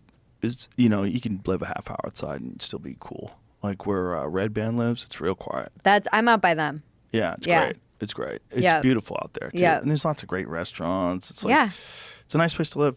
It's also like a really amazing place to do comedy now. I mean, The scene is so. it's the first time in our lifetime where a scene has emerged. You I know? wonder why. So weird. Crazy. Who's behind that? No, it is actually doing it and like being around all the young, hungry. Like I've fallen in love with it in a way that I did when I first started it. You know, it's just seeing how. And it's also just so diverse, actually ideologically diverse. Austin is a weird place. You just don't, with all of the, like your audiences, they're all tourists. And then the local audiences, you never really know. It's not like when I was in LA, I kind of knew what I was dealing with. Or if you were outside of it, you know, in Valencia, you knew also what you were dealing with. Here, you're like, it's a smatter. It's truly like a purple kind of town. It's an interesting place. Yeah, it's exciting. It's just way better than California, where we were living. We're living also in a place that was captured by the entertainment industry. And that, you realize, like, that has a toxic radioactive glow that affects everything it touches. It does. Whether you think you're in the music business or you think you're in the entertainment business, or I'm not a performer. I'm not trying to get famous. Everyone's affected by what you're trying to accomplish. Yeah. All the people on the outside that work in other supportive industries, like that place is defined by the main goal of people that move there is to somehow or another make it. Right. Here it feels very art devoted. You know, it has that Austin kind of like keep it weird, and the people seem very. That's the other thing I've noticed. Everyone's very supportive. It's not so like cutthroat, and it felt. I don't know. It doesn't feel. Well, comedy's like that now. You know, comedy's like, it's not like it used to be. It used to be very cutthroat. But we realized somewhere along the line that we're assets. We're not like competitors. And the competitors are good. The people that are like rising up, they give you inspiration to do better. Right. It's all good for you. But there's like room. That's the thing that feels like you go to all these different shows. You know, Homeless Pimp. He's doing a whole documentary on the scene. It's really cool. He's like going out to open mics with like young people who moved here, people who have been in 20 years who are moving here. It's really cool. Yeah. Well, a lot of people that like weren't getting the attention that they deserve somewhere else came here and now they're thriving. Like Brian Holtzman. Perfect example. Brian Holtzman was just not getting the love he deserved, and now he's got sold out shows. Yeah. And people come to see him because he's crazy. It's like they want to see. And there's a lot of Tyler Fisher is another one. It's like these guys weren't getting any attention where they were, and they're really good. You know, and there's more of those. There's a lot more out there. Metzger's another one. Metzger. Yeah. That's why I'm like, he's here now. Landau here. Metzger moved here. Oh, yes? Yeah, he's here now. No, he Yep. told me when I Just saw him, we went out to dinner when they were in town, and he said that they were thinking about it. He's here now. Oh, nice. Yeah, I'm so happy. Kim's here now, too. Nice. Yeah, she just did a show, Kill Tony, last night. Oh, yeah, and they yeah, announced it. Yep. She's the newest Austin resident. Yep. Yeah. Kim has a real chance. She has a real chance. Kim went up in front of me she's from Orlando, and I was doing a gig in Orlando, and she's going to be there visiting her family. She asked to do a set. I'm like, yeah, for sure. I'm like, and I sat and watched. She fucking murdered. I mean, murdered. I would have thought she was going to be way further ahead in her career. You know, I think it was like 8 years ago, like 8 years later. But sometimes people, they're not quite focused the right way. Nothing kind of catches, and she moved to New York for a while, but now she's out here. Yeah. She's got a real chance. Yeah. I love her. We were just in the green room together. She's like, very funny. Dying laughing. It's very funny. Yep. I'm excited. It's just like it feels. When I first moved to LA and was in the scene, and it was, I had Troy Conrad on my podcast, and we were talking about when we were like, when it was like Tuesday nights, and Roast Battle was starting and Kill Tony was starting and you were back, and it was like this electric time at the Comedy Store. And he was saying, you know, you were aware like this is special. You're capturing something special. Yeah. And I feel that way about now too. There's just something special, you know, happening in Austin with comedy and seeing it feels. That was the thing about LA. I'm like, I feel like I'm driving around a city on hospice. It just feels like a city that's like not doing well. And here it's vibrant and there's growth and there's all kinds of different scenes and there's tech and there's like it's live just music, a lot of live so music. much live music. It feels very vibrant and alive. Well, a lot of it is because people were just fed up with California and they moved out here and they all came together. And it's all these similarly minded people that wanted to be free to do the fun thing and then really also extra appreciated it now that it was taken away from them for a while. And then now they have the best place to do it ever. Yeah, and it feels it's probably more libertarian than anything else. Yeah, you know, it's more libertarian. There's very few conservatives in comedy, and even the liberals, they're not. If you want to be good, like you can't be like full leftist. No. You can't do it. You're handcuffing yourself. It's like running with weights on. Like, what are you doing? What are you trying to do? You can talk about stuff that you believe in on podcasts, right? But you're doing a specific art form. Stand-up comedy is a very specific art form. And the goal is to make people laugh. They're there for comedy. Yeah. It's not stand-up proselytizing. Yeah. It's not stand-up virtue clapter. I did a joke about Andrew Tate once and I got like clapter and I was like, I'm never doing that joke again. Like, that joke's done. Yeah. It's funny. I don't ever want clapter. Oh God, some people love it. They just lean towards it. And like their punchlines are like spaced out for clapter. Like, blah. Blah. Yeah, but that's like you're evangelizing. Yeah, they're just not good. That's all it is. They're just not good at comedy. I don't want to evangelize. But they're only evangelizing because they're not good at comedy, right? They're not evangelizing because they have the really unique perspective that is like that people listen to, like Bill Hicks or something. You go, wow. Oh my God, I never thought about it that way. No, it's clunky dog shit idea from a lazy person that's not good at comedy. And the reason why you suck at this whole virtue signaling thing is the same reason why you suck at comedy. Like you don't have unique thoughts. You haven't examined your mind enough. You haven't really tried to figure out what's actually funny versus what you want the audience to think of you, which is a lot of what people are doing. Yeah, my good faith interpretation, I guess, would be that they are believers. Like they're actually believers in their ideology or whatever, and they don't really realize they're proselytizing. They think that they're making jokes about sort of informative. Right, but you have to always run that. You got to always run that through this filter, and the filter is if you're not good at comedy and you don't have a career in comedy and you're struggling in comedy, you're trying to get better at comedy, you are constantly trying to get positive reactions from the audience. And if you can't get positive reactions through humor, you will get it through saying something that you think everybody believes in. Right, I see. So it's a trick. Yeah. It's just a shitty trick. It's like a shortcut. It's a shitty trick that works. Yeah. It's like wearing lipstick and shit in the women's room. It's a shitty trick that works. It doesn't mean that everybody doesn't know what the fuck is going on, you know? So there's also kind of a just goofy alt scene that I love, and there's Ryer Cameraman. I think she works at Mothership, but I've seen her at Creek in the Cave. She has a Thursday night, and she does this bit. I am obsessed with it about how she's like a deer. Don't give away the bit. I'm not going to give it away. Okay. It's so no one could do this bit. It's only her, but she is like she's so original. So adorable. I'm like, great. We must protect her at all costs. She's just, I every time she gets up, and the audience never knows because they just don't know like what to do all the time with her. Which is I'll be in the back just dying laughing, and the audience is like, what is happening right now? But she's so special. She's so special. That's awesome. Yeah. Yeah, there's a lot of different kind of comedy. That's right now, what too. I love. It's a real meritocracy, you know? And one of the things that when Adam came over from the Comedy Store, he was dealing with a lot of pressure. People were saying, why don't you have X amount of blank on the lineup, X amount of women, X amount of gay people, X amount of trans. People were like giving him a hard time about everything. Right. He was worried that he was going to get in trouble. Like people were going to attack him and write articles about him. And, you know, when he came here, specifically, I said, dude, everybody's welcome, but they have to be funny. Yeah. It's really that simple. It's a Yeah. complete meritocracy. Yeah. We're not going to say, let's get more women. No, we're going to give all the women that want a chance to go on open mic nights. Yeah. Everybody has a chance. Yeah. Like you go up, if you get better, you get asked to do showcase shows. Yeah. There's a real genuine system. Yeah. And having a genuine talent coordinator like Adam, who really watches, he sits down in the back. Oh, he was there last night. watches. He was there last night watching sets. I know.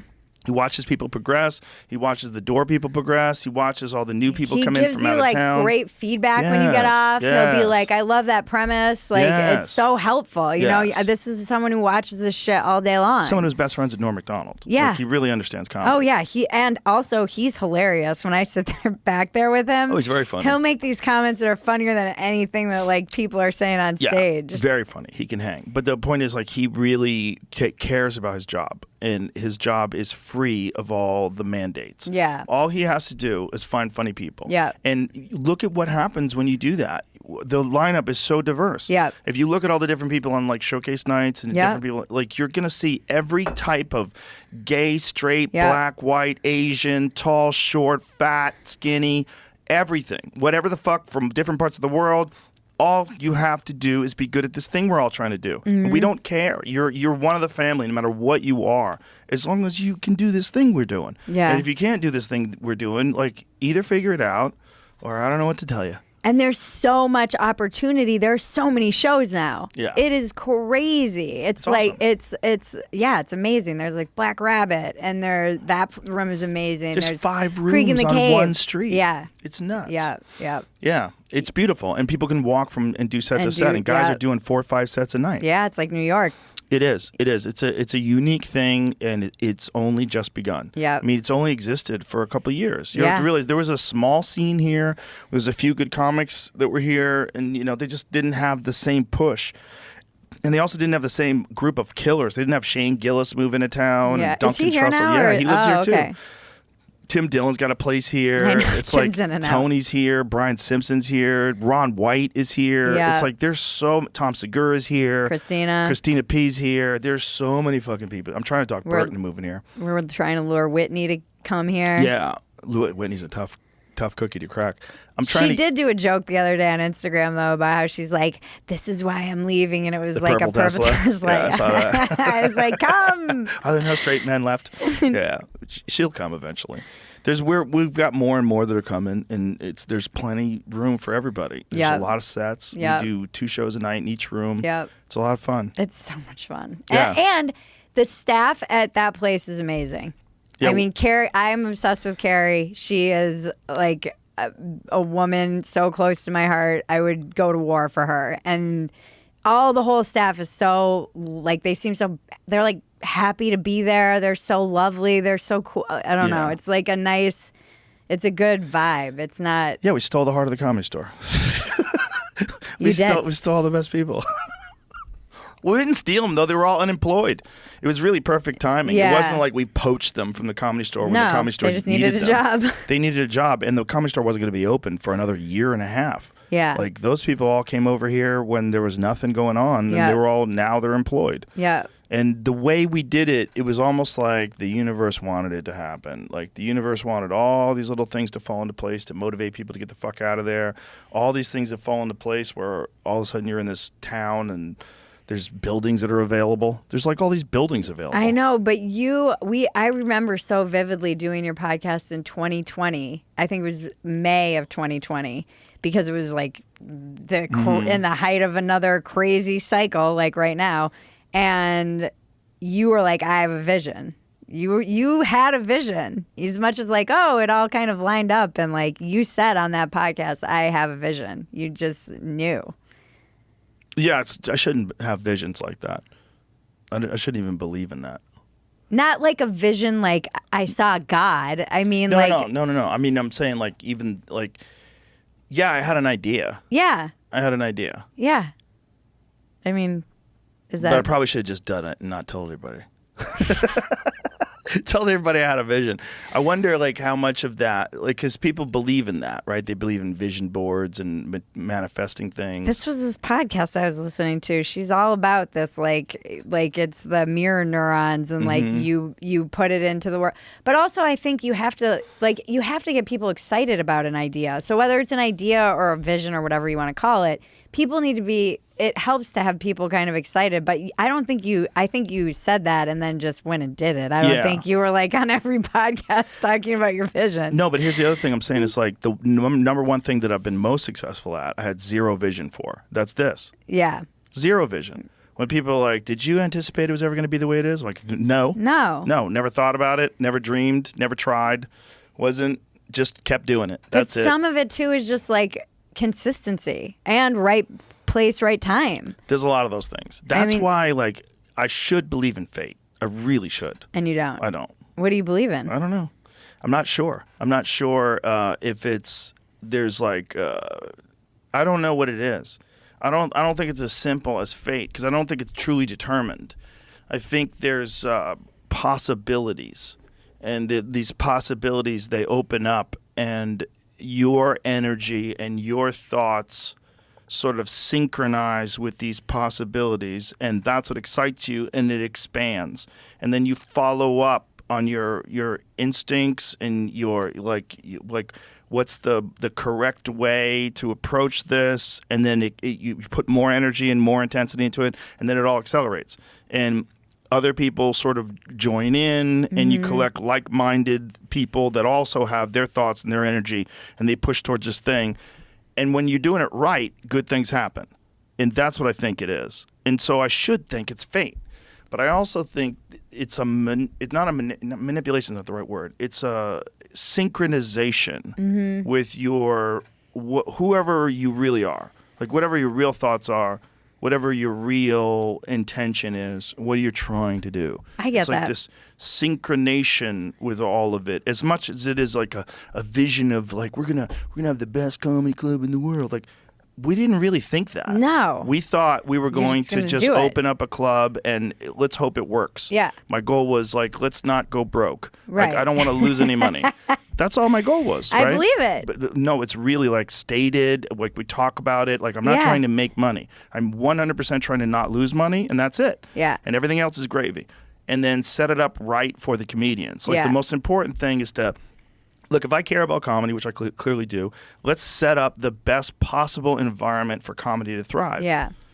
And it'll be great for everybody. Yeah, I remember like I understand that. I feel like so much of it is like getting out of your own way too. Yep. When I first started comedy, I would get these opportunities that I would say no to because I told myself I wasn't ready, I didn't, et cetera, et cetera. And this time I'm like, I'm just saying yes. I'm going to say yes and not get out of here and just say yes. Like, yes, thank you. And Colin Quinn asked me to open for him, and I was like, yes. Thank you. And I was terrified, and I was like, I have such bad stage fright as it is, just ever since I got sober. It's something I deal with because I used to be drunk all the time, and I didn't know until I got sober. So you get drunk on stage? I would be drunk before I even got up, but I got sober and was like, fuck, I have stage fright. And it's so bad. Joe, it's so bad that I'll be like, maybe my dog will die. Like maybe there will be, like when the planes were all getting grounded, I'm like, maybe Colin was stuck in New York, like terrified. So you're like trying to avoid the show. And I have to just put that aside, put it all aside. I truly just had to turn it over. And it's like, it's not about me. It's about just like getting out of my way. My job is to like, it's to. You're an antenna. And it's to just like, these people want to have fun. Yeah. And someone sent me the clip of, because my like audience knew I was nervous. I didn't announce it or anything, but I did in like my little subscriber community. And someone sent me the clip of you and Sam talking about stand up and how you still got nervous. You were saying I stretch and breathe, and but Sam said he has that tattoo. This is fun. Yeah. And I was like, I wrote it on my set list. I'm like, it fucking saved me. Like, it was like 2 days before. I'm like, I'm just going to have fun. Have fun. Yeah. And I had so much fun. like you can see it on my face in the pictures. I love them. And Troy was there, and it was like But I had so much it fun. makes sense to have stage fright if you used to get drunk all the time. It also makes sense to have stage fright if you haven't done a lot of comedy. So it was a long time before you did comedy again. Like, how much time did you take off? I mean, for 3 years. 3 years. Yeah, it's a long time. Fucking time. Baby. Yep. That's a long time. Yeah. You know? But then I have been grinding again, just quietly working towards, more and more and more. And it's like, it's been 10 months, so it was like, not like I just got back and was like, all right, yes. If that was the case, I would have said no. I have too much respect for you and Adam and all of these other every other comedian that I know. To not be ready. Yeah. To know that, like, okay, I can probably handle this. Well, even like Chris Rock, like one of the all-time greats, he took years off. Yeah. And then when he came back, he had to kind of find his thing. You got to. I mean, I'm a different person. Of course. So I also had to write completely all new material. It wasn't like I could just rely on old stuff. It doesn't even connect. Right. I've moved. I'm a married woman. I'm not. I can't be like back when I was giving blowjobs.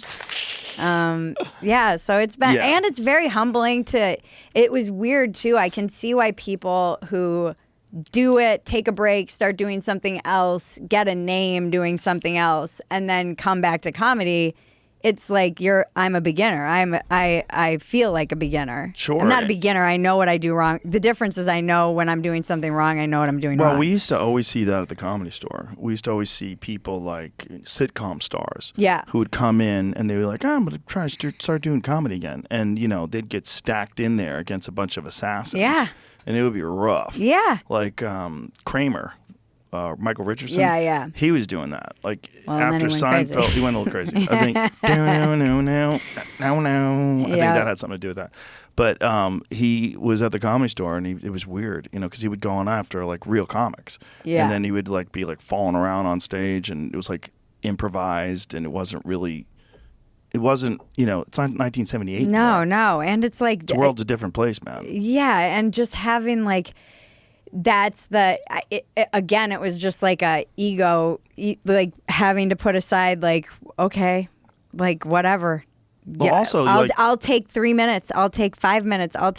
I'll drive however long. Like that beginner's mind was so necessary, and even like opening for killers like Landau, just being able to like.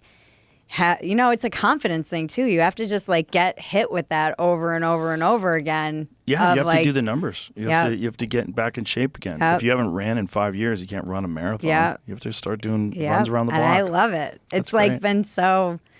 Yeah, I love it. I was like, fuck. Yeah. Well, it's a fun time for comedy too, because the world's on fire. Yeah, well, that's There's so great. much crazy shit. And that's the thing. I did it because it's like the only time I feel sane. I mean, That's I feel funny. sane a lot, but when I get on stage and I'm talking, it's like my mind is like zen. There's just a calm, That's interesting. I feel very present in that like conversation you're having. Mm-hmm. It's just, I don't know. There's nothing. Yeah, I think it's just, I think I fought it for a long time. Like I just didn't. I was like, I don't have what it takes. I don't have the chops. I don't have the talent. All this shit. But it's like, just get it out. It's garbage. It's a hard thing to do. People don't like hard things. They'll come up with reasons why they don't do hard things. It's funny. Francis Ngannou, who's a former UFC heavyweight champion, he was talking about people going to school because they're trying to avoid a job. And the way he said it was like, sometimes they're just avoiding working. Oh, yeah. And so they're staying in school. You're getting like your second PhD. It's exactly what it is. Yeah. It's true. And you're still doing something, but you are avoiding. And those are the people that wind up teaching, which is even crazier because they've never really experienced the real world, and yet they're shaping young people to prepare them for the real world. Yeah. Ooh. And they're just... that it's going to be really interesting to see what happens if Trump gets into office, how much gets changed, how much the society shifts, because it does seem like society is shifting away from all the woke stuff and the left wing, and even people that were like former lifelong Democrats like Bill Ackman and all these people that are talking about voting for Trump. Elon, all these people they're talking about, like this, what we Yeah, have I don't know. to fight against. But then they're going to realize, like, they're right wing. They're trying to track your periods. Like, Well, they're and trying to bring Jesus back into the schools. I've learned from being very wrong on this podcast many times and having the entire world tell me about it, that like she raised $100 million in a day, Kamala. Right. There's How a- much of it came from Satan? You mean Hillary Clinton? No, I mean Satan. Maybe it is Hillary. Satan. Like, where's that money coming from? Allegedly, a lot of first-time donors. And, Okay, maybe, you know, maybe people are that dumb. Maybe they never heard her talk. Maybe I they mean, don't last care. time we were Maybe it's I blue no think it matter was- who. Last Maybe. time we were talking, I think it was like there was going to be a red wave, and then it was like, that one wasn't true. It's interesting. Well, Because also, I underestimated how much the abortion thing would play into it. yeah, that plays into it a lot. But it almost feels like that's all engineered to keep us like at each other's throats. Like nothing ever got resolved. Like there's one of the things that they were thinking when they were banning abortions was gay marriage was going to be next. And some people have openly stated that gay marriage should be next, and that's the thing that they do want to stop next. And I'm like, this is like seems fake. It Yeah. seems like if you really care about that seems crazy. I think what you care about is consistently keeping people at each other's throats. Right. I wrote this like piece that went crazy viral. It was like trending on Twitter it was very unexpected about divorce, just coming from divorce. And I was like, hey, divorce sucks. And my point was kind of like, even as an adult with a kid, I didn't realize how much of an effect it has even later in life when you have your own kids. Things like my siblings have had to deal with.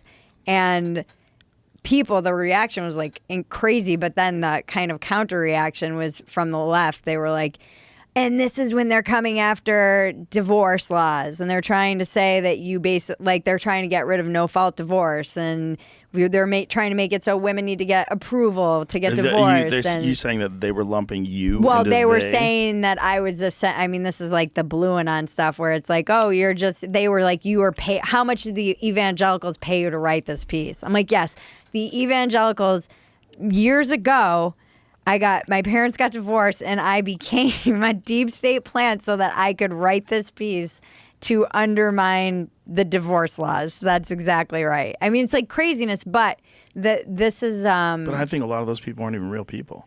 I think a lot of that is bots. And Bots. a lot of that is like design. I mean, you have to really consider that. I definitely Which is do. why I think it's really foolish for people to engage in any sort of disagreements online.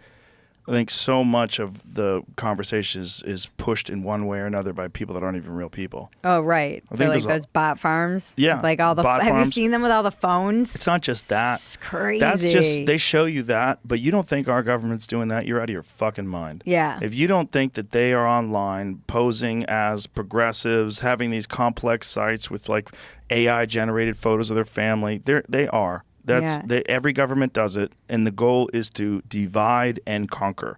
The best way to conquer is to keep us at each other's throats. The best way to keep infringing on our rights is to have you agree with this infringement, because this infringement goes against those people that you oppose, which are the people on the other team. Yeah. And that's the dirty, dirty, dirty trick that people fall for every goddamn time. And that's what leads to the downfall of civilizations. How do we get out of it? Mushrooms. Might be the only way. I don't know. Maybe aliens land. Maybe Donald Trump takes over and everybody starts doing bong hits out of a fucking They're gonna American lose their Eagle minds. flag thing. What's it called? Freedom bong? Or freedom bong? Yeah. I'll vote for whoever stops those freaking wind farms off the coast. That's my. The wind thing's nuts. They should have gone down the road of nuclear power plants a long fucking time ago. The thing is, people are afraid of them because of Chernobyl and 3 Mile Island. And they're not like that anymore. They're not only are they not like that anymore, it is literally the greenest source of energy that we have. They know how to shut them down now. There's ways to avoid it. And there's even companies that are investing in making batteries out of the waste. Did you see all this stuff like with Nantucket? The beaches were all closed because one of the turbines fell, and then the beach was like getting fiberglass, and there's dead whales on Block Island and all up and down the. I'm like, this What is are the dead whales from? From the fucking wind farm. Schellenberger covers all this. He's been doing a whole documentary. It's because it's fucking with all their like sonar stuff, and it gives off this vibration, and it is an like these are the fucking Save the Whales people, and this is killing the whales, and Like, so they're it killing ma- the whales with the sounds Oh, of it's the an windmill things? ecological disaster, these Oh, my things. They God. should not be allowed. They should be shut down. I don't know how they even got through, and it is They don't even generate that much electricity. 1%. That I was watching all the hearings in Nantucket because they never got to vote on it either. This is another one of those things that just like people were like, we Green. need tax cuts, and for our company it's GE, or I think it was GE, and so they were like, this is 1% of it. It generates like 1% extra energy for us. It's nothing. There was a boat that got attacked by a whale today. A boat that Another got one? flipped over by a whale. An actual whale flipped over a boat. Like Yeah, blue whale or an orca? I don't know what kind of whale, but a big ass whale, a whale. Yeah, this whale. What happened? See, a whale capsized a boat off the coast of Rye, New Hampshire, Tuesday. Damn. Watch that again, because it's crazy. This wow. whale just jumps up and smashes this boat and flips it over, and the guy falls in the water. And this kid's like, "Let me get the fuck out of here!" Like, I don't know what happened and why the whales are attacking boats. Is that saying Yellowstone's Biscuit Basin erupts? Excuse me? See the Explorer? Biscuit Basin Is erupts. Yellowstone fucking blasting? Hypothermal. Oh, yeah, that's great. That's next. Yellowstone's going to blow. Super volcano. Whales are attacking people. Oh, let's wrap this up. All Bridget, right. I love you. You're I awesome. love you too. It's great to see you always. I'm glad you're enjoying it here. I love it. Love you and thank you. Tell everybody your podcast, where they can get Dumpster Fire. Just go to Phetasy.com. It's all there. We just took it all. PHETASY.com and subscribe to our YouTube, Bridget Phetasy. That would be the best thing you can do. Best thing you do, ladies and gentlemen. All right. Bye, everybody. Bye.